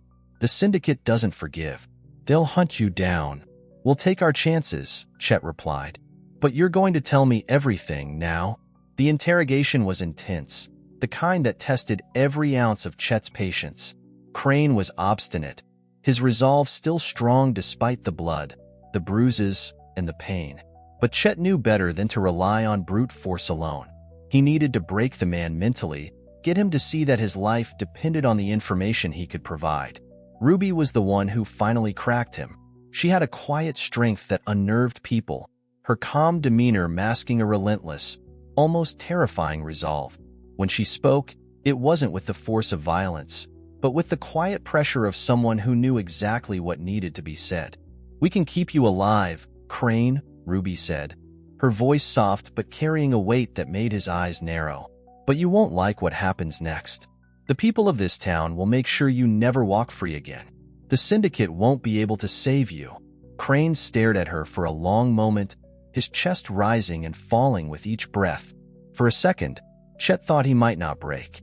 But then, Crane's eyes flickered, and something shifted inside him. The weight of his predicament settled on him like a brick. "You really don't know what you're up against," Crane muttered. "They'll kill you all. They won't stop. But fine, I'll talk. You want names? You want locations?" Chet nodded, his voice calm, but his heart was racing. This was it. This was the moment where the tables turned. What Crane revealed in the hours that followed shook Chet to his core. The syndicate's reach was far greater than anyone had imagined. They weren't just local thugs. They had infiltrated major cities, businesses, and government institutions. Their operations spanned the entire country, and Silas Crane was just one small cog in a much larger machine. "They've got men in every city you can think of," Crane explained, his voice now less defiant and more resigned. "Cops, businessmen, even some elected officials. They move in the shadows, pulling strings everywhere." Chet clenched his jaw, fighting the urge to lash out. "How do we stop them?" Crane hesitated. He could feel the pressure mounting. The only way to stop them is to go after the heart of it. Their main base of operations? You'll find it in that old mansion outside Redstone Valley. That's where the real power lies. That's where they control everything. Chet's mind worked quickly. Redstone Valley wasn't far from here, and if the syndicate had a stronghold there, it was the key to ending this. But it wouldn't be easy. They would have to move fast, take down as many of the syndicate's people as possible, and destroy the operations at the heart of it all. They had to dismantle the syndicate piece by piece. "We're going to Redstone Valley," Chet said firmly. "You're going to help us take them down." The ride to Redstone Valley was long and tense, the weight of the mission pressing down on every rider. Chet, Ruby, Hank, and a handful of their most trusted allies rode hard, their minds focused on the task ahead. They knew the danger that awaited them, but they also knew that the syndicate's grip on this region couldn't be allowed to continue. It was do or die. As they neared the mansion, a vast, crumbling structure looming in the distance, Chet's heart quickened. This was the moment. The final confrontation. They dismounted just outside the mansion's perimeter, staying low, using the terrain to their advantage. The mansion sat atop a hill, surrounded by thick woods, and the high stone walls that encircled it made it look like a fortress. Chet's team was ready. They had the element of surprise, and they needed to use it wisely. "We move in fast," Chet whispered. "Take out the guards, secure the entrance, and then we search the mansion. We're not leaving anyone alive who's connected to the syndicate." Ruby nodded, already preparing her rifle. Hank was set with his crossbow, his face a mask of determination. "We're going to end this." Chet led the charge, his gun drawn, his mind sharp with focus. As they crept closer to the mansion, they could hear the soft murmur of voices from within. The guards were positioned at the main entrance, but they weren't paying attention. It was the perfect moment. The battle for Redstone Valley had begun. The syndicate had made its final mistake by underestimating the people of Hawthorne Ridge. But as Chet and his team made their way deeper into the mansion, one thing was clear. This was only the beginning. The syndicate may have been powerful, but the people of this town were stronger. They weren't fighting just for survival. They were fighting for the future of Hawthorne Ridge. The mansion loomed like a dark beast in the moonlight, its high stone walls standing firm, hiding the corruption inside. Chet, Ruby, Hank, and the others moved with calculated precision, their steps as quiet as shadows, their minds sharp with the knowledge that the fight to reclaim their town was reaching its climax. They had infiltrated the mansion grounds with ease, their training and knowledge of the terrain giving them the upper hand. The guards were few, scattered, and too complacent, but that didn't make them any less dangerous. Every step brought them closer to the heart of the syndicate's operations, and every step took them deeper into enemy territory. "Stay tight," Chet whispered, his voice low but firm. "We don't let them know we're here until it's too late." Ruby nodded, her sniper rifle poised in her hands, ready for any threat that might arise. Hank was already ahead of them, moving silently through the shadows, his eyes darting over every corner, every door. They passed the outer perimeter, where the guards had been knocked out without a sound, and reached the main building. The mansion's imposing front door was just ahead, 2 guards standing outside. Chet motioned for Ruby to take the left side while Hank and he moved toward the right. Ruby took the shot without hesitation. The crack of her rifle echoed in the night, and one of the guards crumpled to the ground with a muffled grunt. The second guard barely had time to react before Hank took him down with a swift strike, his crossbow bolt finding its mark in the man's chest. The area was clear. Chet signaled for the team to move up. They approached the mansion's entrance, where the door creaked ominously as it swung open, revealing the darkened interior. The grand hallway stretched before them, lined with ornate tapestries and thick wooden furniture. But there was no time to admire the decor. Every second counted. "We head upstairs," Chet said. "We'll find their operations room, their command center. Everything we need to know is up there." They moved quickly, their boots echoing on the marble floors as they ascended the grand staircase. The mansion was silent, eerily silent, as they passed room after room, but Chet could feel the tension in the air. Every corner, every hallway, was a potential threat. The syndicate's men were here somewhere, and they wouldn't hesitate to take out anyone who stood in their way. They reached the second floor and were about to move toward the main office when the sound of voices reached their ears, low and indistinct at first, but growing clearer. Someone was inside. Chet held up his hand, signaling the others to stop. They ducked into a nearby room, their backs pressed against the walls as they listened. The voices grew louder, and Chet's pulse quickened. "I've got eyes on 2 men," Ruby whispered. "They're guarding something important. If we take them out quietly, we can slip in unnoticed." Chet nodded. He knew that they couldn't afford to alert the entire mansion. They had to keep moving under the radar. He looked to Hank, whose expression remained calm and focused. "We take them out together," Chet said. "On my count. 1, 2, 3. Without a sound, Ruby's rifle cracked through the silence, taking down one of the men with a clean shot to the head. Hank moved in swiftly, his crossbow taking out the second guard before the man had a chance to draw his weapon. With the guards dispatched, Chet moved forward. They had arrived at the door. The operation room was just beyond it. Chet signaled for Ruby to cover them from behind as he and Hank approached the door. He could feel the weight of the moment pressing down on him. Every move they made had to be calculated. One mistake, and it would all fall apart. With a quick, fluid motion, Chet kicked open the door. Inside, a man sat behind a desk, papers scattered across the surface, his back to them. A map of the region, with red marks indicating key syndicate strongholds, was pinned to the wall. And standing beside the desk was Silas Crane's second-in-command, Victor Shaw, a notorious figure in the syndicate. He was tall, broad-shouldered, and his face was a mask of cold calculation. Victor's eyes snapped to Chet, and for a moment, neither man moved. Chet's voice was low, cutting through the tension like a knife. "You're finished." Victor's lips curled into a smirk, his hand inching toward the gun at his side. "You think you've won, Sheriff? You're just a small-town fool. You'll never stop what's coming." Chet didn't hesitate. He fired first, a shot to Victor's shoulder that sent him sprawling to the floor. Victor groaned in pain but didn't make a move toward his weapon. He was outgunned, outplayed, and outmatched. "Get up," Chet said coldly, his eyes never leaving Victor. "You're going to help us destroy this organization. You'll give us every name, every location." Victor glared up at him, blood dripping from his wound. "You have no idea what you're dealing with. They'll come for you. You'll regret this." "Regret?" Chet repeated, his voice unwavering. "We don't regret taking back what's ours. You'll tell us everything, or I'll let Ruby take the next shot. Believe me, she won't miss." Victor clenched his teeth, clearly struggling with his pride. "You can't win. You think a few shots will end the syndicate? We've got men everywhere. You can't stop us." Ruby stepped forward, her rifle still in hand. She stared down at Victor, her eyes cold. "We've already stopped you." Victor's glare softened just for a second, the weight of the situation finally sinking in. He realized the battle was over, and with a resigned sigh, he slumped back in his chair. "Fine," Victor said, his voice low. "You want names? You want locations? I'll give them to you, but you won't like what happens next. Once the syndicate knows you've killed Shaw, they'll come for you with everything they have."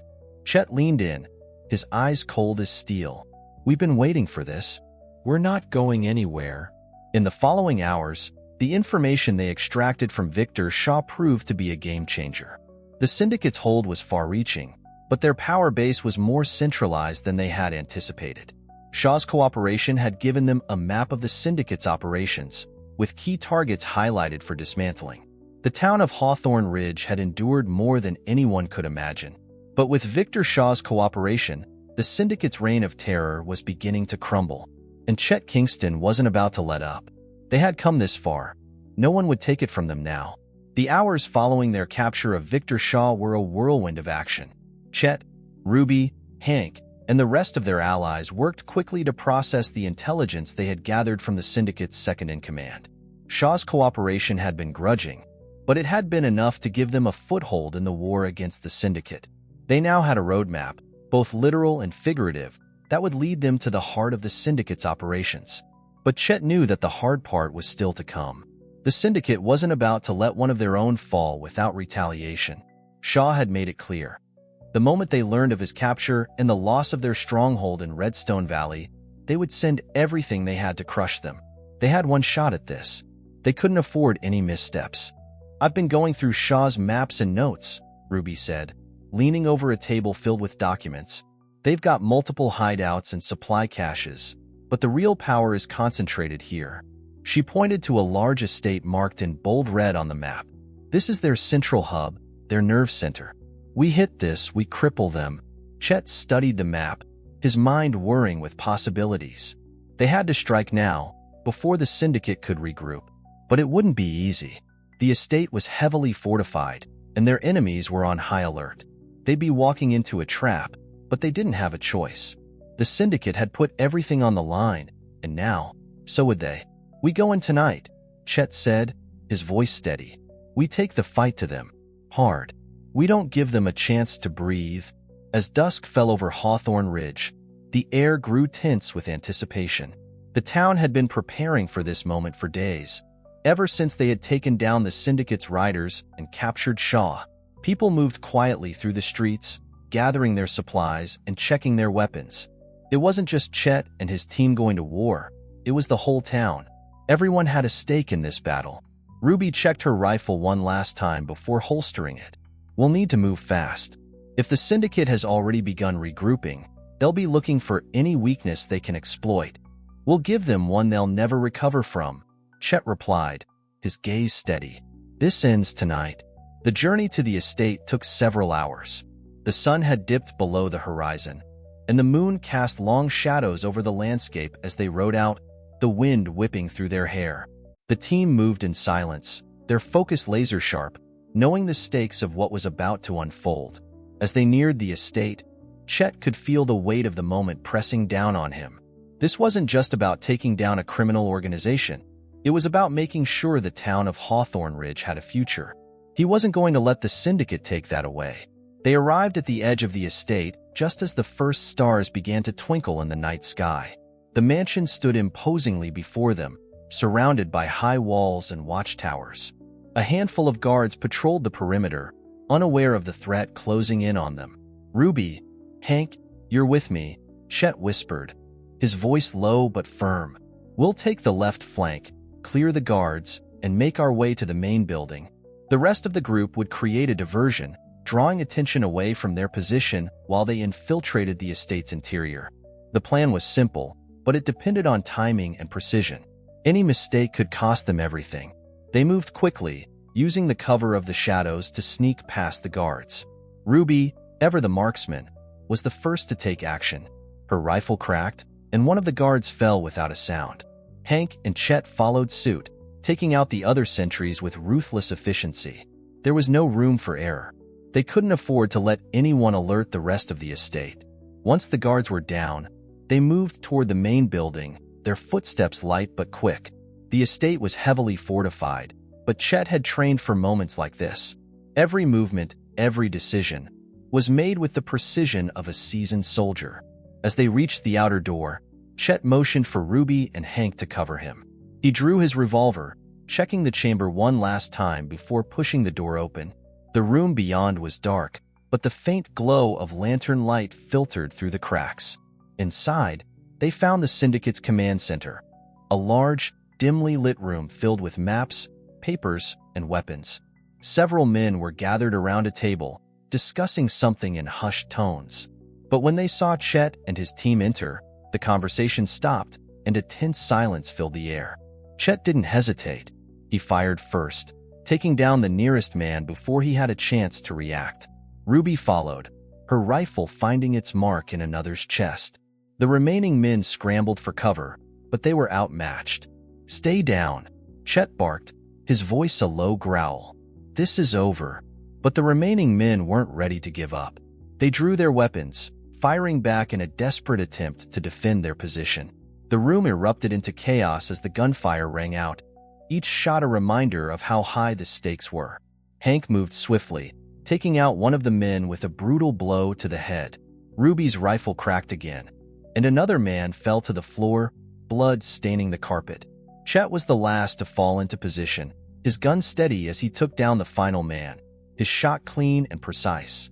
For a moment, there was silence again. The room, once full of threats, was now empty. Chet let out a slow breath, his heart still pounding from the fight. He could feel the tension in his muscles, but the relief was undeniable. "We've got it," Chet said, looking around at the evidence of the Syndicate's operations, the maps, the notes, the contacts. "We've hit them where it hurts." Ruby, still crouched near the window, glanced back at him. "Not yet. They're going to come for us with everything they have. We've taken down the heart of it, but now we've got to finish it." The sound of hooves reached them once more.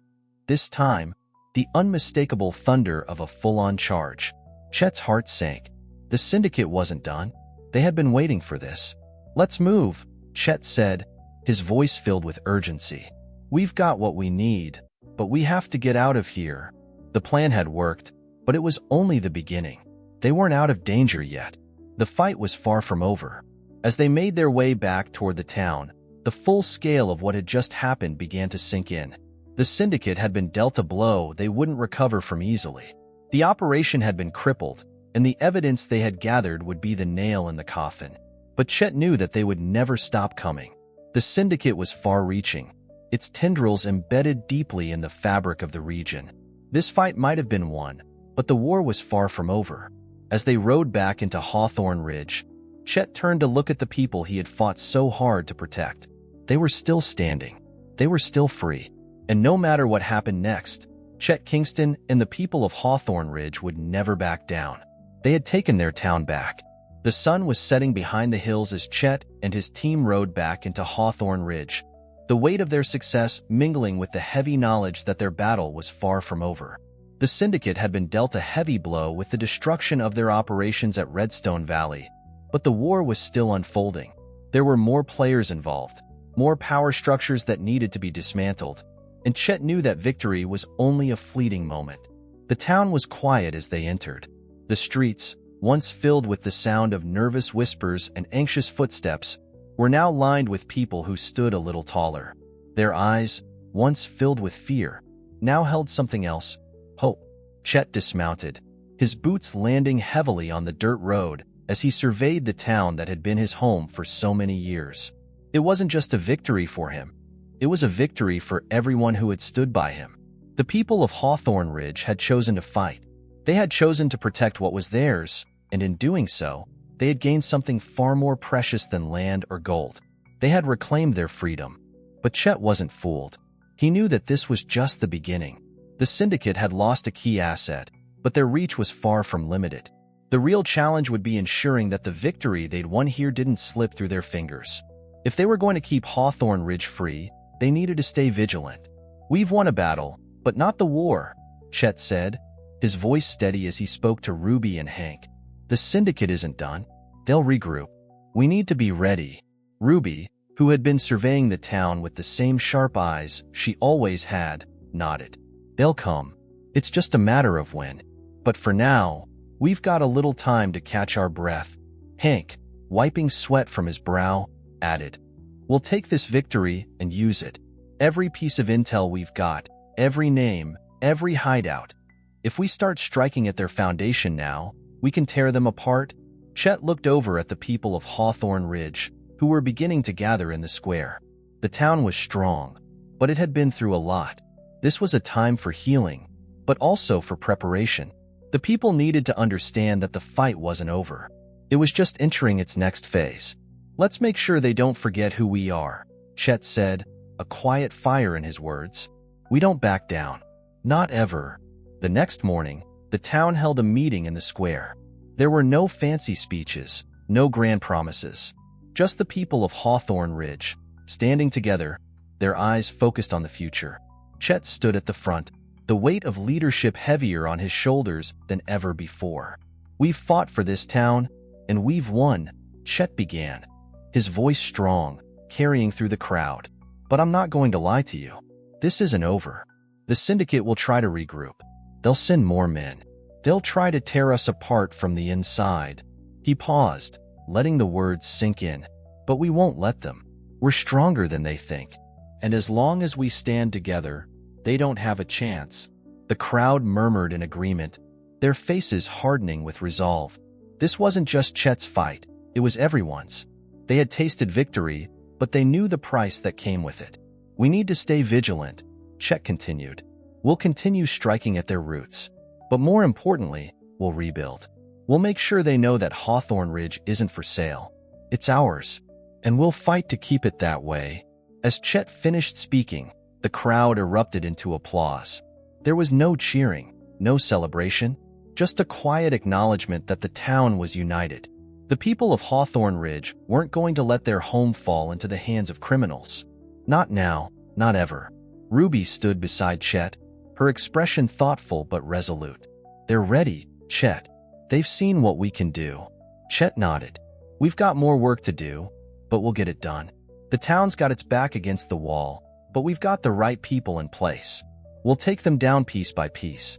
We'll end this once and for all." The following weeks were filled with planning and action. With the intel from Shaw and the broken syndicate stronghold in Redstone Valley, Chet's team was able to dismantle smaller syndicate operations one by one. They systematically targeted supply caches, smaller hideouts, and any of the syndicate's remaining outposts.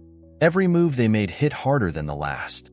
The syndicate's influence was starting to crack, but with every victory, Chet could feel the tension building. They had no idea when or where the next wave would hit, but it was coming. The syndicate had deep roots, and it wasn't just a matter of cutting off a few limbs. It was about tearing down an empire, and that was something far more dangerous than any of them had anticipated. One evening, just as Chet was about to retire for the night, a messenger arrived at the town hall, breathless and frantic. He had news from the scouts in the field. Chet listened carefully, his heart sinking with every word. "They've regrouped," the messenger said, eyes wide with fear. "They've pulled together a full force. And they're coming. They're coming for Hawthorne Ridge." The town was in chaos the moment the news broke. People scrambled to prepare, gathering weapons, barricading windows, and reinforcing the town's defenses. The enemy was on its way, and this time, it wasn't a small raid or a handful of riders. The syndicate had called in everything they had. Chet's heart beat faster as he and his team strategized, laying out the town's defenses. The entire area was a potential battleground now. The people of Hawthorne Ridge had fought hard, but they had no illusions about what was coming. The syndicate's retaliation would be swift, brutal, and unforgiving. "We're not just fighting for the town anymore," Chet said, his voice calm but filled with determination. "We're fighting for every person in it. They've already seen what we can do. Now, we make sure they know they can't break us." Ruby's voice came through, steady and sure. "We'll hold the line. Whatever comes, we'll stand our ground." Hank looked at Chet, his face set in determination. "They're not taking this town. Not on my watch." Chet looked around at the people of Hawthorne Ridge, who had gathered to hear their plan of action. "This is our town, and we're going to make sure it stays that way." As night fell over the town, the sound of distant hooves began to echo in the air once again. The battle for Hawthorne Ridge was about to reach its climax. The night air was thick with anticipation, the quiet buzz of the townsfolk preparing for what was coming next. Chet stood at the edge of the town, his eyes scanning the horizon, waiting for the first signs of the syndicate's approach. The people of Hawthorne Ridge had fortified the town to the best of their ability, barricading windows, setting up makeshift traps, and positioning themselves in places where they could hold their ground. Ruby was positioned on the rooftops, her rifle trained on the path leading into town. Hank, along with a few others, had set up defensive positions at key points throughout the town, ready for any attack. The night was tense, the air humming with the weight of what was to come.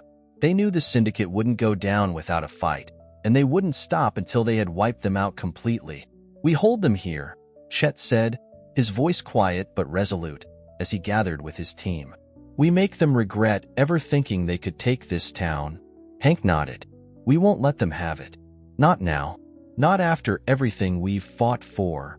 Chet's heart thudded in his chest, but he didn't let it show.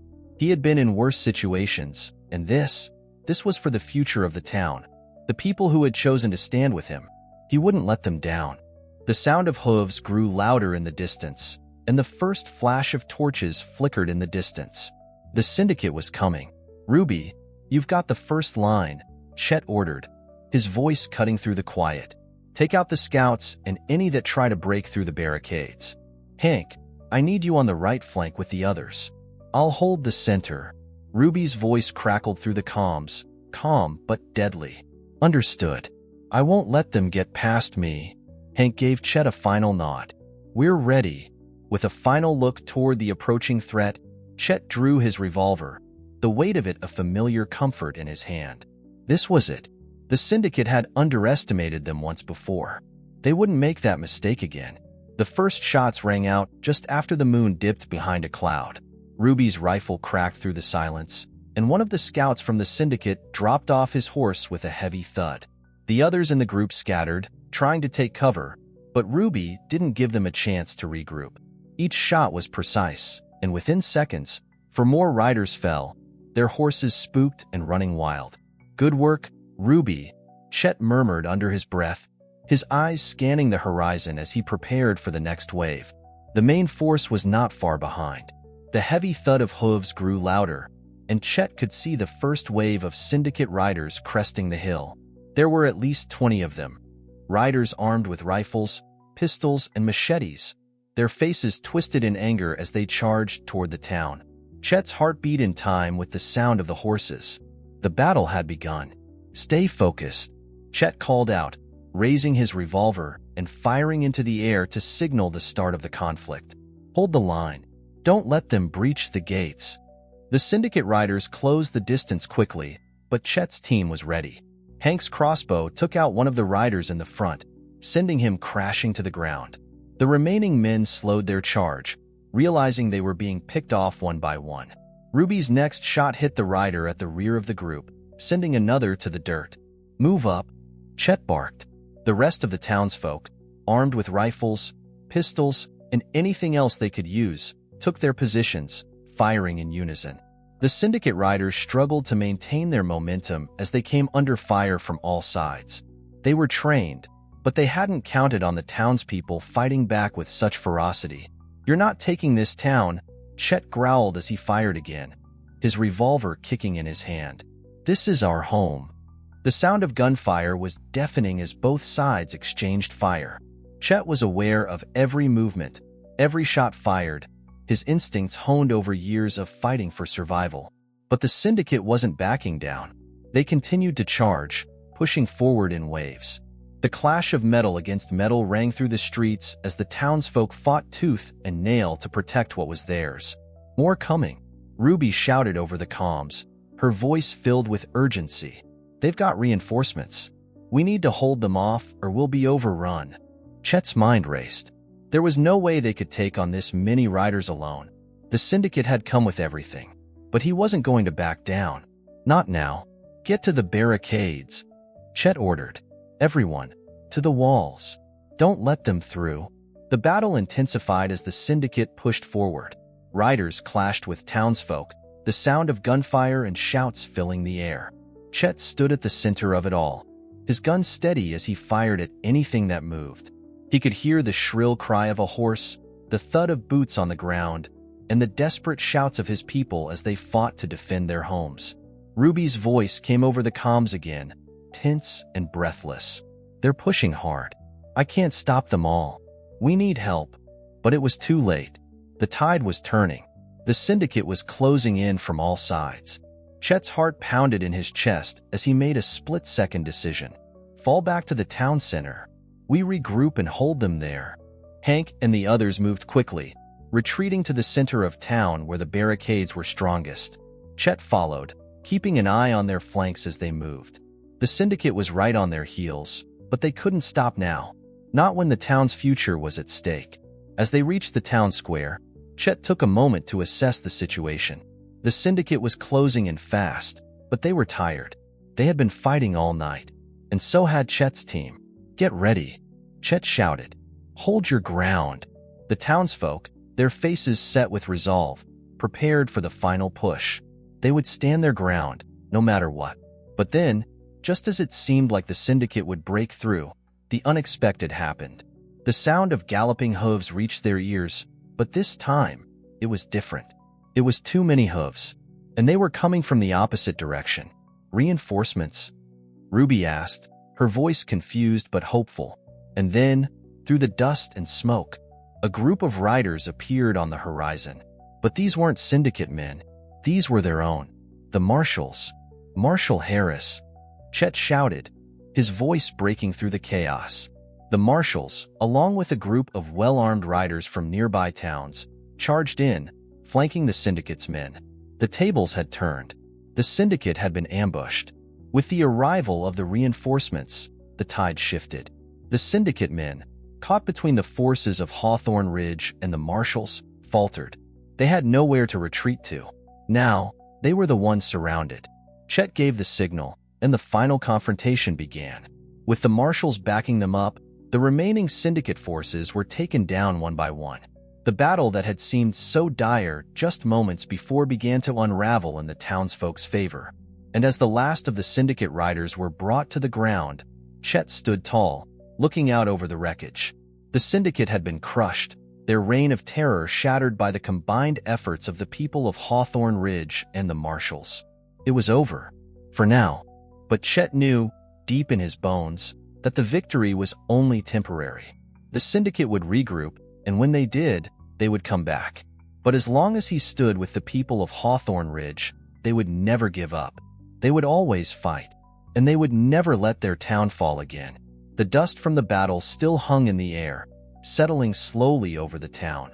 The fires had been put out, the wounded were being tended to, and the bodies of the fallen, both friend and foe, were being moved to the outskirts of Hawthorne Ridge. The town square was quieter now, the sounds of the fight replaced by the low murmur of people cleaning up and taking stock of what had just transpired.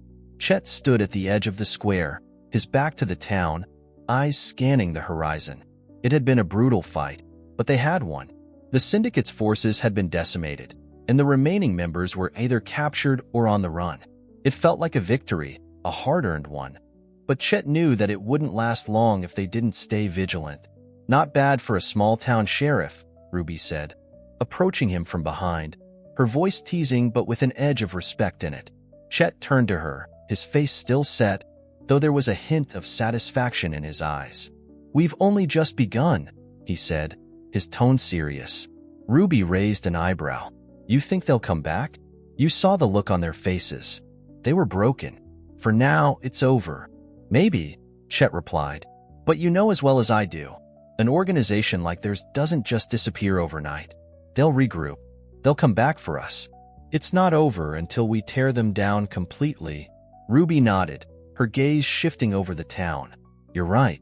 But for now, we've won. And that's something worth celebrating." Chet smiled, but the weight of the past few days hung heavy on his shoulders. "We'll celebrate, but we can't rest too long. I want to make sure we're ready for whatever comes next." Later that night, the people of Hawthorne Ridge gathered in the town square. The air was cooler now, and the smell of cooking fires filled the space as townsfolk sat together, eating and drinking. The tension that had held them all on edge beginning to loosen. It was a victory, a hard-won peace, but there was still a sense of weariness in the air. Chet stood at the front of the crowd, his eyes sweeping over the people who had fought so fiercely. They weren't soldiers. They were just regular folks who had decided that their town was worth saving, and that had made all the difference. They hadn't backed down. They hadn't run. They had faced their enemy head-on. "We did it," Chet said, his voice carrying across the square. "This town, this community, is stronger than any syndicate. The fight we fought was for every person here. It was for our families, our homes, and we showed them that we won't let anyone take that from us." The crowd erupted into applause, their hands clapping together, cheers filling the air. But Chet raised his hand, silencing the noise. "But we're not done," he continued, his voice steady and commanding. "This victory means we have a chance to rebuild, to make sure that this place, this town, remains ours. We'll rebuild, we'll protect, and we'll keep fighting. Together." The crowd erupted again, this time with more fervor, as they stood united in their resolve. Chet could feel the strength of their determination in that moment. He had always known that the people of Hawthorne Ridge were strong, but today, they had proven it beyond a shadow of a doubt. In the days that followed, life in Hawthorne Ridge began to return to a new normal. The town had been scarred by the battle, but it had also been strengthened. Every person in the town had contributed in some way, whether it was by defending their homes or supporting those who fought. The sense of community was palpable. They weren't just surviving, they were thriving. Ruby and Hank worked tirelessly to help the injured, making sure everyone who had fought and fallen had the care they needed. Chet spent his days organizing the rebuilding efforts, making sure the town was properly defended and that the syndicate's influence didn't return. They were always one step ahead, preparing for whatever came next, but always keeping the faith that the worst was behind them. One afternoon, Chet stood outside the town hall, watching as a few of the townsfolk repaired the barricades. The town was alive again, but he couldn't shake the feeling that something else was looming on the horizon. "Sheriff." Chet turned to find Marshal Harris approaching. The marshal's expression was grave, and Chet immediately knew something was wrong. "Something on your mind, Harris?" Chet asked, his voice steady, but he was already preparing for bad news. Harris looked over his shoulder, making sure no one was listening, before speaking in a low voice. "I've been in contact with my superiors. The syndicate may have taken a hit, but they've got a larger network, one that stretches far beyond what we've seen. The feds are getting involved. They'll be sending more resources here. They want to finish what we started." But, Chet pressed. "The government's not the only force moving in," Harris said, his voice dropping even lower. "There are other factions, groups that VE been operating under the radar. They see what we've done here, and they don't like it. They're coming for the power vacuum." Chet felt the weight of Harris's words settle in his chest. This wasn't just a fight for the town anymore. It was a fight for control over everything that was left. "So it's not over then?" Chet asked, his voice hardening. "Not by a long shot," Harris replied, his eyes dark with the knowledge of what was coming. Chet stood silent for a moment, letting the reality of the situation sink in. It seemed like every time they took a step forward, there was something else pushing them back. But one thing had become clear. Hawthorne Ridge had a future that was worth fighting for. And as long as he had breath in his lungs, Chet was ready to see it through. "We've come this far," Chet said finally, his jaw set. "And we'll keep going. Whatever comes, we'll face it head-on." The people of Hawthorne Ridge had shown their strength. They had faced down an enemy more powerful than they could have imagined, and they had come out victorious. But as the days turned into weeks, it became clear to Chet that this wasn't the end of their fight. It was the beginning of something even bigger. They had won the battle, but the war was still to come, and Chet was ready. The sun was beginning to set over the horizon once again, casting a golden glow over Hawthorne Ridge.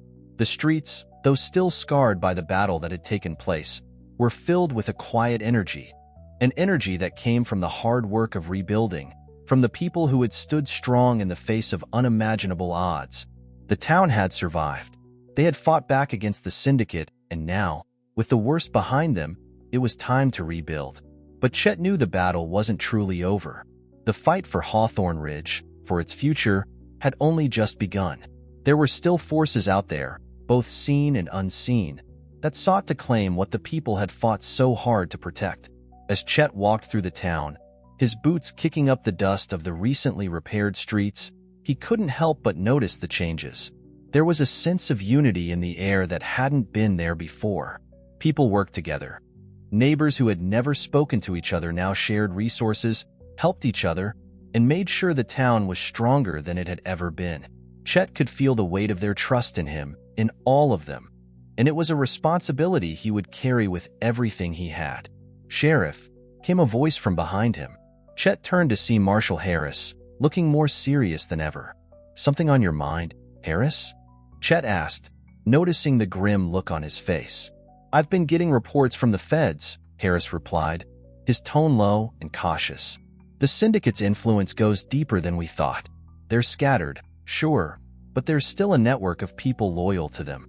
And the ones who aren't, well, they're trying to pick up the pieces, looking for new power. Some of them might try to take advantage of the chaos we've left behind." Chet's stomach tightened at the thought. The enemy wasn't gone. They were only regrouping, adapting, and moving into new territories. "How bad is it?" he asked, knowing full well that the answer was going to be more complicated than he wanted to hear. Harris took a deep breath. "The feds are tightening the net, but it's a slow process. Too many of them have their hands in different pockets: businesses, politics, even law enforcement. We've taken down one part of the machine, but it's far from over. There's still a lot of work to do." Chet nodded. He had known it would be this way. The syndicate wasn't just a criminal organization. It was a system of corruption, one that had been woven into the fabric of the region for years, maybe longer. The fight for Hawthorne Ridge wasn't just about fighting the syndicate's men on the ground. It was about rooting out the connections, severing the ties that ran deep, and exposing the darkness that had been allowed to fester for far too long. "Do you think we can finish what we started?" Chet asked, his voice steady, even though a part of him wondered if the task was truly achievable. "We'll have to," Harris replied, "but we're not alone in this. The people of this town, the ones who stood with us, they're not going to let it happen again." Chet looked out over the town, taking in the sight of the people working, rebuilding, and continuing their lives despite the turmoil. They had proven they were capable of standing up to the worst the world had to offer. He had no doubt that they would do it again. They weren't just surviving anymore. They were living, thriving, and ready for whatever came next. "We'll keep pushing," Chet said, his voice firm with the weight of conviction. "And if anyone comes for us again, they'll find out just how hard it is to take down Hawthorne Ridge." The days passed quickly as they continued to solidify their defenses and gather information. The town was slowly coming back to life, with businesses reopening and families returning to their homes. But the shadow of the syndicate, while weakened, still loomed over them. The threat was far from extinguished, and every decision they made was now colored by the knowledge that they had to be vigilant. Ruby and Hank had become indispensable in the aftermath, working tirelessly to ensure that everyone in the town was safe and prepared for whatever might come. Ruby, who had been a skilled combat medic, was now training others in first aid, making sure that no one would be caught off guard in case of another skirmish. Hank had been organizing supply routes and making sure the town had enough ammunition and provisions to withstand a prolonged siege if necessary. Chet spent most of his time working closely with the marshals and local law enforcement, working to root out any remaining elements of the syndicate. They were still uncovering corruption in places they least expected. Local politicians, business owners, even some former lawmen. The syndicate's influence had been far-reaching, and while many of the key players had been taken out, the problem was far from solved. One evening, Chet received a visitor, a familiar face from the past. "Sheriff Kingston," said a calm voice from the doorway. Chet turned to see a man standing there, his features sharp and his stance straight. It was Lieutenant Carter, a former ally who had worked with Chet on several missions before the syndicate had come to town. "I hear things are quiet for now, but I've got news." Chet gestured for Carter to sit, knowing this wouldn't be an easy conversation. "What's going on?" Chet asked, already sensing the gravity in Carter's tone. Carter's face tightened. "The feds are pushing hard to clean up the mess the syndicate left. But there's a power vacuum now, Sheriff. And I've been getting reports of other criminal groups circling in like vultures. The region is in chaos, and they're not going to let this opportunity slip through their fingers." Chet leaned forward, his mind racing. "Who are we talking about? The usual players?" Carter nodded. "Yeah, but there's something else. There's a rumor, one I'm hearing from reliable sources, that someone high up in the government might be helping them. Somebody with enough pull to get the syndicate back on its feet. And if that's true, we're not just fighting criminals anymore. We're up against the whole system." Chet's blood ran cold. It wasn't just about dealing with low-level crooks anymore. If what Carter was saying was true, the corruption ran deeper than he had imagined. They were up against a powerful network that could destabilize everything they had worked for.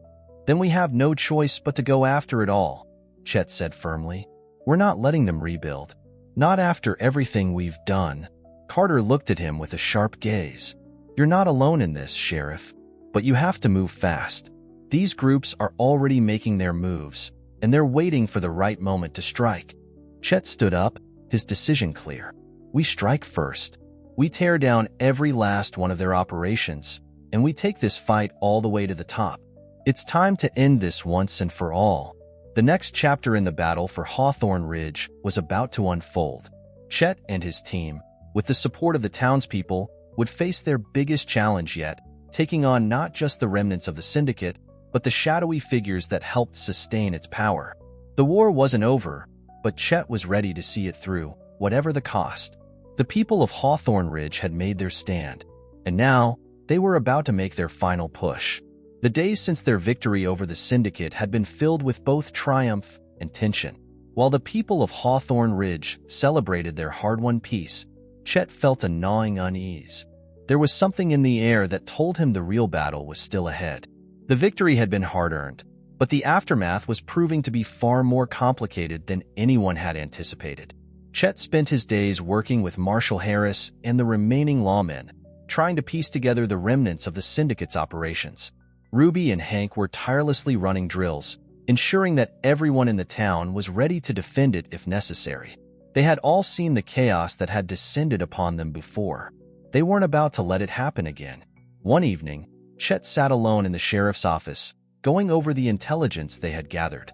The syndicate's network had been far more expansive than anyone could have imagined. It wasn't just about drugs, weapons, or extortion.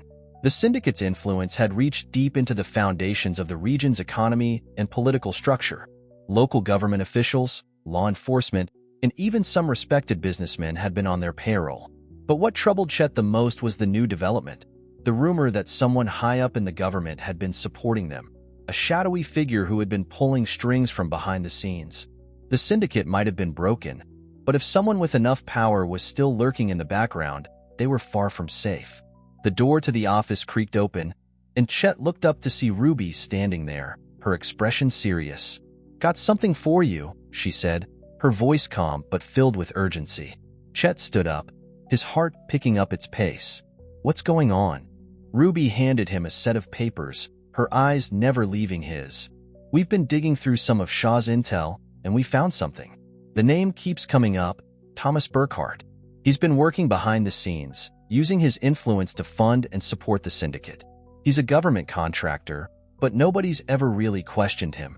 His reach goes all the way to the state capital, maybe further." Chet's stomach churned as he scanned the documents. Burkhart wasn't just another crooked businessman. He was deeply embedded in the political fabric of the region. His connections weren't just to criminals. They were to the very people who had been tasked with upholding the law. "That's the one we've been waiting for," Chet muttered under his breath. "The one who's been feeding the syndicate from the inside." Ruby nodded grimly. "We need to get to him before he disappears. If he's really been helping the syndicate rebuild, we can't let him slip through our fingers." Chet ran a hand through his hair, frustration mounting. This isn't just about taking down the syndicate anymore. This is about dismantling the system he's built. We've got to cut him off at the source.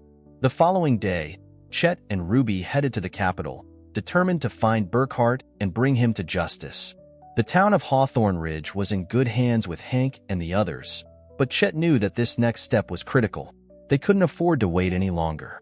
As they rode toward the city, the weight of the mission pressed heavily on Chet's shoulders. Burkhart was a powerful man with connections that reached deep into the heart of the political system. The idea of taking down someone so entrenched in the system was daunting, but Chet wasn't afraid. He had seen firsthand what a single person's determination could do. If Burkhart was the man who had allowed the syndicate to thrive, then it was up to Chet and his team to bring him down. They arrived in the city just as the sun was beginning to set, casting a long shadow over the government buildings. The air felt thick, almost suffocating, and Chet could sense the gravity of the situation. This wasn't just another raid or skirmish. They were about to expose something much bigger than they had anticipated. Ruby turned to Chet, her face set with resolve. "We know he's got a meeting tonight. He's meeting with some high-ranking officials at the Capitol building." Chet's hand tightened on the reins of his horse. "We don't have much time. Let's move." They snuck into the Capitol building under the cover of darkness, using the same tactics they had employed in Hawthorne Ridge. Chet felt the weight of the mission settle on his chest as they moved through the shadows, each step bringing them closer to the man who could unravel everything they had fought for. Inside the building, the air was heavy with tension. The hallways were lined with marble pillars and tall, ornate windows. But the grandeur of the place did little to calm Chet's nerves. This wasn't just a meeting. It was the heart of the corruption they had been fighting for so long. They reached the meeting room, a large, dimly lit space at the far end of the building. Through the thin crack in the door, Chet could make out the silhouettes of several people inside, Burkhart among them. They were discussing something in low voices, but Chet couldn't make out the details. "We've got one shot at this," Chet whispered to Ruby. "We need to get him out of there before anyone knows what happened." Ruby nodded, adjusting her rifle. "On your call." Chet took a deep breath, his mind racing. This wasn't just about stopping a criminal. It was about exposing the system that had allowed the syndicate to flourish. This was the moment that could change everything. He pushed the door open, moving quickly but silently. As he stepped into the room, the conversation stopped abruptly. Burkhart looked up, his eyes widening in surprise. "Sheriff Kingston," Burkhart said, a cold smile playing on his lips. "I was wondering when you'd come for me." Chet stepped forward, his voice calm but filled with an unmistakable edge. "The syndicate's done, Burkhart. You're next." Burkhart's smile faltered, but he recovered quickly. "You think you've won? You're just a small-town sheriff. You have no idea what's at stake." "You're right," Chet replied, his voice steady. "I don't know everything, but I do know this. You're not getting away with this. Not anymore." Before Burkhart could respond, Ruby took a step forward, her rifle trained on him, her aim unwavering. "This is your last chance, Burkhart," Ruby said, her voice icy. "Tell us everything. Now." The room was silent for a moment. Burkhart's eyes flickered with uncertainty before he spoke again. "You have no idea what you're dealing with," he said, his voice low, almost a whisper. "There are powers far beyond what you can imagine. You think you've stopped us, but you've only just begun to see the tip of the iceberg." Chet didn't hesitate. "I don't need to know all the details. Just tell me how to stop it." Burkhart sighed, his shoulders slumping. "You're too late. The machinery is already in motion. The pieces are already in place. But if you really want to stop it, you need to go after the ones who are truly pulling the strings. I'm just a cog in the machine." Chet's heart raced as he absorbed Burkhart's words. There was more to this than he had realized. The syndicate wasn't just a criminal organization. It was part of something far more intricate, a system that stretched into the very heart of the government. They had only scratched the surface, but Chet wasn't about to give up. Not now. Not after everything they had fought for. "We'll find the pieces," Chet said, his voice filled with determination, "and we'll take them all down." The fight for Hawthorne Ridge was far from over, but as Chet stood there, looking down at Burkhart, he knew one thing for sure. They were going to win, no matter what it took. The Capitol building, once an imposing monument to power and corruption, now felt like a tomb. Burkhart sat slumped in his chair, bound and defeated, his earlier bravado replaced by the cold reality of his situation. His eyes darted nervously between Chet and Ruby, but he didn't speak. For the first time, the powerful man who had hidden in the shadows was at the mercy of the very people he had underestimated. Chet stood tall, his expression unwavering, as he watched Burkhart's defiance slowly crumble. But even in this moment of triumph, the realization hit him harder than he expected. The fight wasn't over. The walls of corruption ran deep, and Burkhart was just one cog in a much larger machine. They had won a battle, but the war was far from finished. Ruby stepped forward, her rifle still slung over her back, but her gaze fixed on Burkhart. "Tell us everything," she said, her voice cold and sharp. "We know you've been pulling the strings behind the scenes, funding the syndicate, covering for them. How does it all tie together?" Burkhart looked away, his lips tightening, but after a few moments, he sighed, defeated. "You don't understand," he muttered. "The syndicate was just a small part of it. It's bigger than that. There's a network. People you wouldn't even believe are involved." Chet leaned in, his voice low but commanding. "Start talking. Names, locations, connections, every last detail." Burkhart hesitated for a moment longer, his eyes flickering with fear as he glanced around the room. But in the end, he knew there was no escape. He could try to keep his secrets, but it wouldn't make any difference now. The walls were closing in. "The syndicate was only the beginning," he said finally, his voice a whisper. "There are more. Much more. At the top, it's not just criminals we're dealing with. There are politicians, businessmen, military contractors, all working together, all profiting from the chaos." Chet's stomach sank as the implications of Burkhart's words hit him. The syndicate hadn't just been a gang of criminals. It had been the tip of the iceberg, a network that reached into every part of the region's power structure.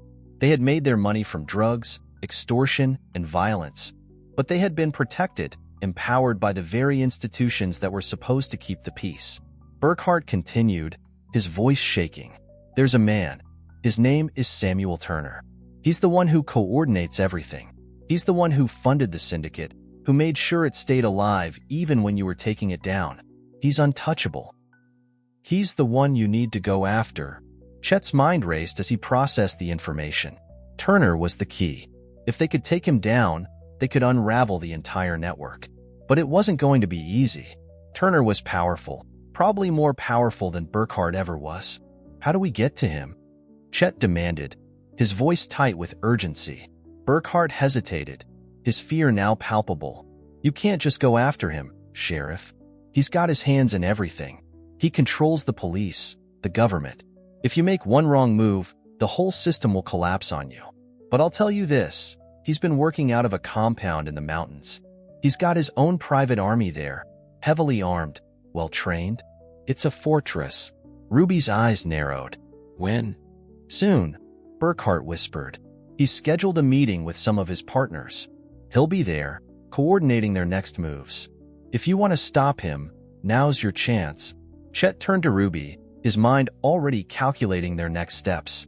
This was the moment they had been waiting for. It wasn't just about taking down a criminal enterprise anymore. It was about taking down the entire corrupt system that had allowed it to flourish. The fight for Hawthorne Ridge wasn't just a fight for the town. It was a fight for the entire region. "We move now," Chet said, his voice steady with determination. "We don't wait." Ruby nodded, already preparing her gear. "I'll get the team ready. We'll move fast and we'll hit them hard." The journey to the compound in the mountains was a tense one. Chet, Ruby, and their team moved swiftly, the weight of what they were about to do heavy on their shoulders. The mountains loomed ahead, a jagged wall of stone and trees that seemed to close in around them as they made their way toward Turner's hideout. "We're almost there," Ruby said, her eyes scanning the terrain. "We've got to be careful. The compound will be heavily guarded." Chet nodded, his hand resting on the revolver at his side. "We don't give them a chance to react. We strike fast, take out the guards, and get to Turner. He's the only one left standing between us and a future without the syndicate." As they neared the compound, Chet could feel the tension in the air. Every sound seemed amplified, every movement watched. This wasn't just another raid. This was the final push. They were going to bring down the syndicate and everything it stood for. They reached the compound under the cover of darkness, the towering walls of the estate looming before them like a fortress. Guards patrolled the perimeter, and searchlights swept across the grounds. But Chet had no intention of waiting for them to notice them. "Move out," Chet ordered, his voice a low command. "We don't have much time." The team moved quickly, taking out guards one by one with silent efficiency. Ruby's sniper rifle rang out, taking down one guard on the far side of the compound, and Hank moved in with his crossbow, neutralizing another with precision. Chet and Ruby cleared the entrance, their footsteps light as they snuck past the outer defenses. They were inside. The compound was a maze of stone corridors and dimly lit rooms, but Chet's mind was focused solely on the task at hand. They had no room for error. If Turner was allowed to slip away, everything they had fought for would have been for nothing. They reached the heart of the compound, a large room filled with high-ranking members of the syndicate. At the center of it all, sitting at a long table, was Samuel Turner. He looked up as Chet and his team entered, his face hardening when he saw who had arrived. "Sheriff Kingston," Turner said, his voice dripping with disdain. "I was wondering when you'd show up." Chet stepped forward, his revolver raised, his eyes cold. "This ends tonight, Turner. You're done." Turner smirked, a cruel glint in his eyes. "You think you've won? You've only scratched the surface. The syndicate isn't just a group of criminals. It's a system. And as long as the system is in place, someone like me will always rise to take the reins." Chet's grip on his revolver tightened. "Not anymore. You're finished." With that, Chet's team moved in, neutralizing the guards around the room and closing in on Turner. But as the confrontation unfolded, Chet realized one undeniable truth. Turner wasn't just a criminal. He was the architect of a system of corruption that ran deeper than anything they had faced. Taking him down would be the first step, but the fight was far from over. As the compound fell and the final pieces of the syndicate's power crumbled, Chet knew that they had taken the first crucial step toward dismantling a corrupt system that had been allowed to thrive for far too long. The road ahead would be long and filled with challenges, but for the people of Hawthorne Ridge, there was hope. And hope, Chet knew, was a powerful weapon. The walls of the compound fell quickly under the weight of Chet's team's precision, but the sense of victory was bittersweet. Samuel Turner, the man responsible for sustaining the syndicate's power, had been taken down. The compound had been raided, its secrets exposed. But Chet knew in the back of his mind that this was not the end. Turner had been the figurehead, the one pulling the strings in the shadows. But the machinery that had allowed the syndicate to flourish wasn't something that would be easy to destroy. The dust had settled, and the compound was quiet, save for the sounds of the team securing prisoners, gathering evidence, and making sure there were no more surprises. Chet stood in the central room of the compound, looking down at Turner, now handcuffed and kneeling before him. The once powerful man, who had hidden behind layers of corruption, was now stripped of everything. "I told you," Turner spat, his eyes burning with fury. "You'll never truly get rid of us. Someone will always take our place. The system's too deep, too ingrained." Chet looked at him coldly, the weight of Turner's words sinking into his chest. He wasn't wrong. It wasn't just about taking down the syndicate. It was about dismantling a system that had been running for years, one that would rise again if the foundations weren't completely eradicated. "That may be true," Chet said, his voice steady, "but not on my watch. We've taken out the head, and now it's up to the people who choose to fight for what's right to finish the job." Turner sneered. "You're naive. The ones who really control things, they don't care about your town. They don't care about any of you.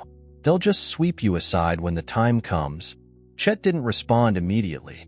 He didn't need to. Turner's arrogance was his weakness, and it had cost him everything. The syndicate was no longer the threat it had been. Now, the challenge was going to be different. The real enemy lay in the people who had fed the syndicate, the ones who had protected it from the inside. Later that evening, after the final cleanup, Chet, Ruby, and Hank gathered around a campfire just outside the compound. The air was still, but the weight of the past few days hung heavy over them. They had made a significant step, but Chet's thoughts kept drifting back to Turner's words. "We've taken out Turner, but there's still more to do," Chet said, his voice quiet as he stared into the fire. Ruby shifted beside him, her eyes focused on the flames. "You're right. We've pulled the first thread, but the whole fabric is still there. There are still people behind him, powerful people. The system is still running, even without the syndicate." Hank leaned forward, rubbing his hands together for warmth. "We've broken a big piece, Chet. The rest of it will fall. The people in this town, in this region, they know now that they have a voice. That's something the syndicate never counted on. You're right. This fight isn't over. But I'm not backing down." Chet nodded, feeling a flicker of hope that he hadn't felt before. "We'll finish what we started, Hank. We can't afford to let the system go on like this. Not after everything we've lost." Ruby's gaze flicked to him, a small smile tugging at her lips. "We'll make sure they don't forget.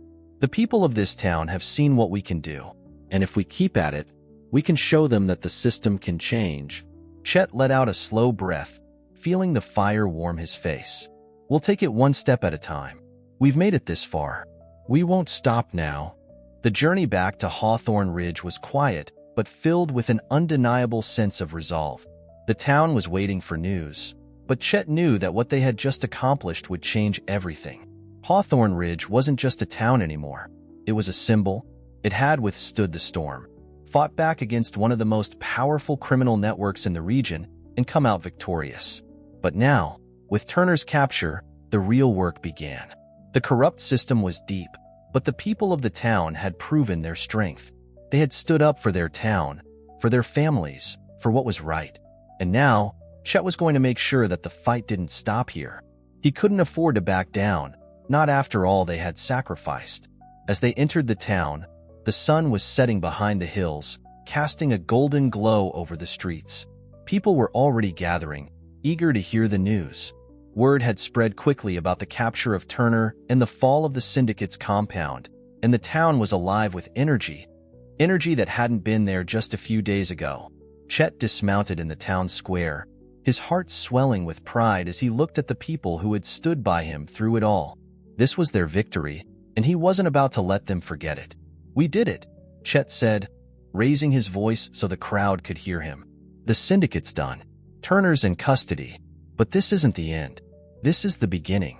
We've shown that the people of Hawthorne Ridge are strong. We've proven that no matter what's stacked against us, we'll always fight for what's ours. We won't back down and we won't stop." The crowd erupted into applause, the sound filling the air like a promise. The fight wasn't over, but for the first time, they were on the winning side. The days that followed were filled with planning, organizing, and taking the necessary steps to ensure that the syndicate couldn't just rebuild. Chet, Ruby, and Hank worked with local leaders, dismantling the remaining structures of corruption that had been allowed to fester in the shadows. There was no room for hesitation. The system had to be completely uprooted. But as much as they worked to clean house, Chet knew they needed to focus on one thing above all else: the future of Hawthorne Ridge. The battle they had won had changed the town forever. The people had come together, and that unity was their greatest strength. Late one evening, as Chet sat on the steps of the sheriff's office, Ruby came to join him, her face soft with exhaustion but filled with a quiet kind of peace. "We've done it, Chet," she said, sitting beside him. "We've really done it." He nodded, his mind replaying the events of the past few weeks. It had been a long road, and they had come so far. But he knew that their victory wasn't just about winning battles. It was about changing the way things worked, about giving people a chance to fight for a future they deserved. "We've only just begun," Chet said softly, "but we've proven that change is possible. As long as we keep fighting, Hawthorne Ridge will remain ours." And the next time anyone tries to take what we've built, they'll find out just how far we're willing to go to protect it." The fire in the heart of Hawthorne Ridge had not been extinguished. It had only just begun to burn brighter. And as long as Chet Kingston stood beside the people of his town, that fire would never go out. The fight wasn't over, but for the first time in a long time, they knew they had the power to see it through. The weeks that followed Samuel Turner's capture were some of the most intense and challenging Chet had ever faced. Despite the decisive victory over the syndicate, the town of Hawthorne Ridge was far from safe. The syndicate had fractured, but Chet knew that the corrupt system behind it had not been fully dismantled. The true battle now was against the unseen enemies, the ones who had kept the syndicate alive from the shadows. These people had the power to corrupt, to rebuild, to strike when least expected. As Chet walked through the streets of Hawthorne Ridge, he noticed something different. The tension that had once hung in the air like a storm cloud was now gone. People moved with more confidence. Smiles appeared on faces that had once been clouded with fear. They had fought back, and they had won. But Chet wasn't fool enough to believe the danger had passed. The sun was beginning to set as Chet sat at the desk in the sheriff's office, going through the latest reports. He had been working tirelessly with the marshals, local authorities, and other trusted allies to ensure that the pieces of the syndicate were completely removed. There were still pockets of resistance, some of Turner's associates still in hiding, and whispers of power brokers moving in to fill the vacuum. But it was the corruption in the highest offices, the government, and even law enforcement that still haunted him. The door creaked open, and Ruby stepped in, her expression serious but calm. "I've been talking to Harris," she said, setting down a map on the desk. "They've been digging into Turner's financials, his contacts. We're seeing a much bigger picture now. Turner wasn't just operating in the shadows. He had friends in high places, business leaders, state officials, military contractors, all of them feeding off the system he built." Chet leaned forward, his hand tightening on the edge of the desk. "I knew it wasn't just him, but this is bigger than I imagined." Ruby nodded. "They're still out there. They've scattered, but we need to find them before they regroup. Harris has a lead on a few of Turner's close associates. If we can track them down, we can tear apart the last pieces of this operation." Chet stood up, walking to the window. The town was peaceful now, but in his heart, he knew that peace was fragile. If they didn't act quickly, the threat would re-emerge, stronger than ever. "We go after them," Chet said firmly, his voice like steel. "No more waiting. We've taken down the syndicate. Now we take down the system that let it happen." Ruby's eyes met his, a sense of shared resolve in her gaze. "We'll do it together. You've got the town behind you, Chet. They're ready for whatever comes next." The following days were a whirlwind. Chet, Ruby, Hank, and the marshals worked quickly to track down the remaining operatives, following the trail of money, connections, and information that had been carefully hidden away by Turner and his network. Every lead they followed brought them closer to the heart of the corruption that had allowed the syndicate to thrive. The town of Hawthorne Ridge, which had been the battleground for the first fight, now stood as the symbol of what they had all been fighting for. The people had seen what they could accomplish when they stood together. Chet's team had become a force of their own, a well-oiled machine that moved quickly and decisively. They raided businesses, government offices, and warehouses, uncovering layers of criminal activity that spanned far beyond what they had first believed. But even as they took down one lead after another, Chet couldn't shake the feeling that there was still something more, something waiting in the wings. One night, as Chet sat at the sheriff's office, the door opened with a creak. It was Hank, a look of frustration etched on his face. "We've got a problem," Hank said, stepping inside. "We've tracked down another one of Turner's associates. This one's a big fish. He's a business tycoon with deep ties to the state government. His name's Gordon Reeves." Chet leaned back in his chair, his gaze hardening. "Reeves? I've heard that name. He's been moving in the background for years, pulling strings, making sure everything stays in place. What do we know?" "He's connected to some of the highest-ranking officials," Hank replied. "But we've got him cornered. He's holed up in a mansion just outside of town. It's well guarded, but it's not invincible. We can move in tonight." Chet stood up, determination setting in his features. "We do it tonight. No hesitation. This is the last piece of the puzzle. Ruby stepped forward, her rifle slung over her shoulder. We'll take him down, Chet. No one's getting away this time. That night, the air was thick with tension as Chet and his team moved under the cover of darkness toward Reeves' mansion. They had to move fast. There was no time to waste. If they let Reeves slip through their fingers, they would lose everything they had worked for. They approached the mansion from the rear, moving quietly through the trees. The guards were positioned around the perimeter, but Ruby's sharp eyes and steady hands made quick work of them. One by one, the sentries fell silently, leaving no trace of their presence. As they neared the back door, Chet could feel his pulse quicken. They had come this far. There was no turning back now. They had to get to Reeves and make sure he didn't escape the same way Turner had. Chet motioned for Ruby and Hank to flank the door while he took the lead. With a swift movement, he kicked open the door, sending it crashing against the wall. The mansion was eerily quiet, the dim light from a chandelier casting long shadows over the marble floors. Reeves wasn't in the main hall, but Chet could hear the faint sound of voices coming from upstairs. He motioned for the team to follow, and they moved swiftly toward the staircase, their steps silent on the hardwood floors. They reached the second floor, and Chet gestured for Ruby to take the left while Hank covered the right. They approached the door at the end of the hallway, the source of the voices. Chet didn't hesitate. He kicked the door open, gun drawn. Reeves looked up in shock, his eyes widening as he saw Chet and the others enter. His hand shot to the drawer of his desk, but before he could reach for a weapon, Chet was already on him. "Gordon Reeves," Chet said, his voice cold. "You're under arrest." Reeves sneered, his expression turning into one of desperate defiance. "You think you've won? You're just a pawn in a much bigger game. There are others, people with power you can't even imagine. I'm just a cog in the machine. You'll never take down the system." Chet didn't respond. Instead, he secured Reeves with a few quick movements, making sure he wouldn't get away. They had him. The man who had been at the center of the corruption, the one who had kept the system running, was finally in their custody. "We'll see how much the system will protect you now," Chet muttered as he looked down at the man. "This town isn't yours anymore." The next day, word spread quickly through Hawthorne Ridge. The people gathered in the square, awaiting news from Chet. When he stepped forward, the crowd fell silent. "We've done it," Chet said, his voice strong and sure. "Gordon Reeves, the man who tried to keep this system running, is in custody. The syndicate is finished, and the corruption that allowed it to thrive has been torn apart.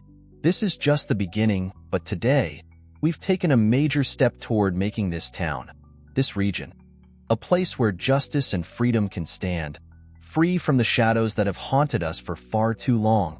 The crowd erupted into applause, their cheers ringing out like a collective exhale of relief. The fight was far from over, but for the first time, Chet allowed himself to believe that maybe, just maybe, the system could be changed. And the people of Hawthorne Ridge, united, would be the ones to change it.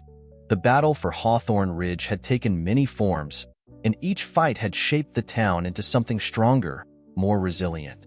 It had been a long road, filled with losses, sacrifice, and moments of doubt. But they had endured, and they had fought for their future. The future of Hawthorne Ridge was theirs to shape, and Chet Kingston, alongside Ruby, Hank, and the rest of the town, was ready to see it through.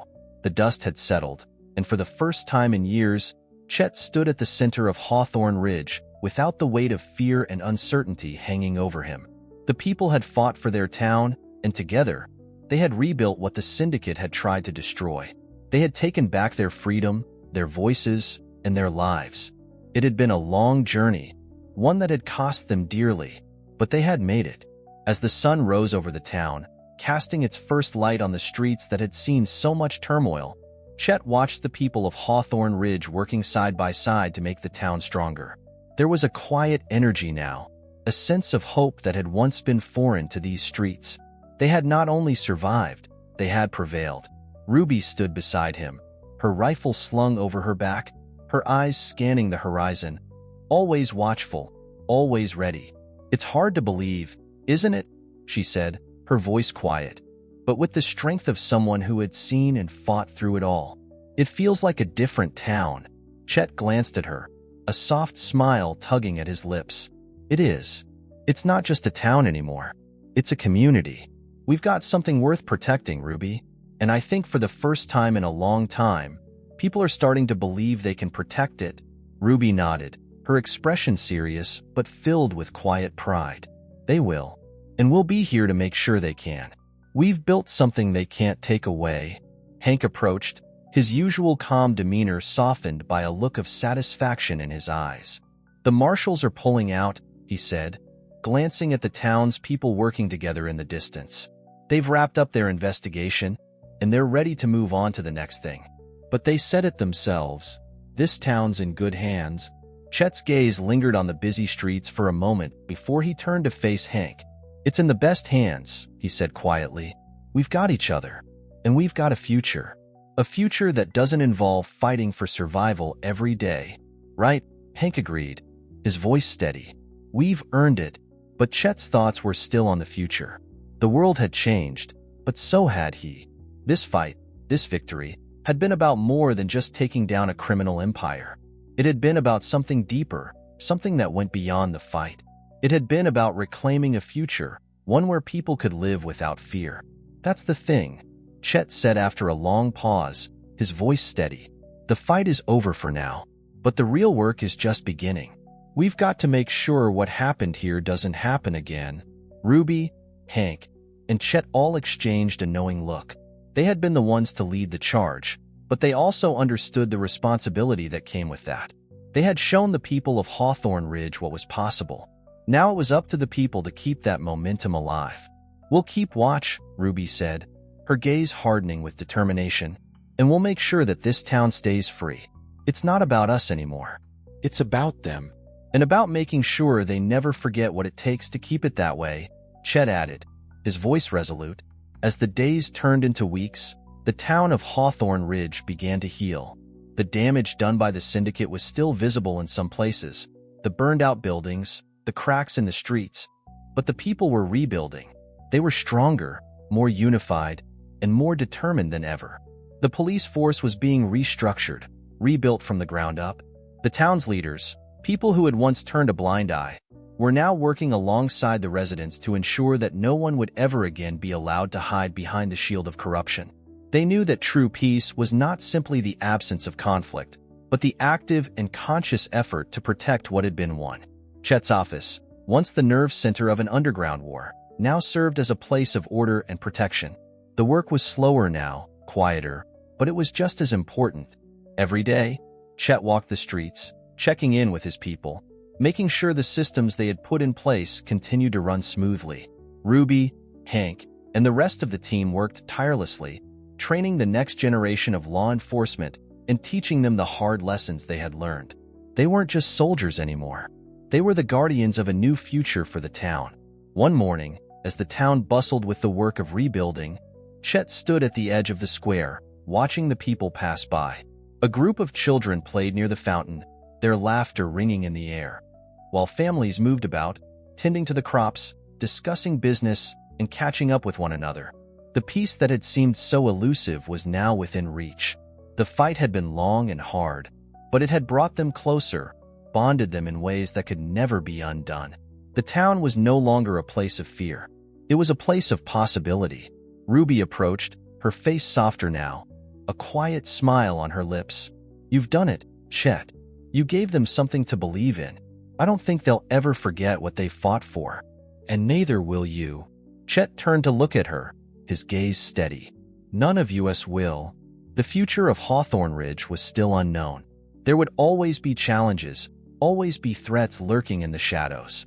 But now, the people of this town knew that they were stronger than any enemy. They had fought for their freedom and had won.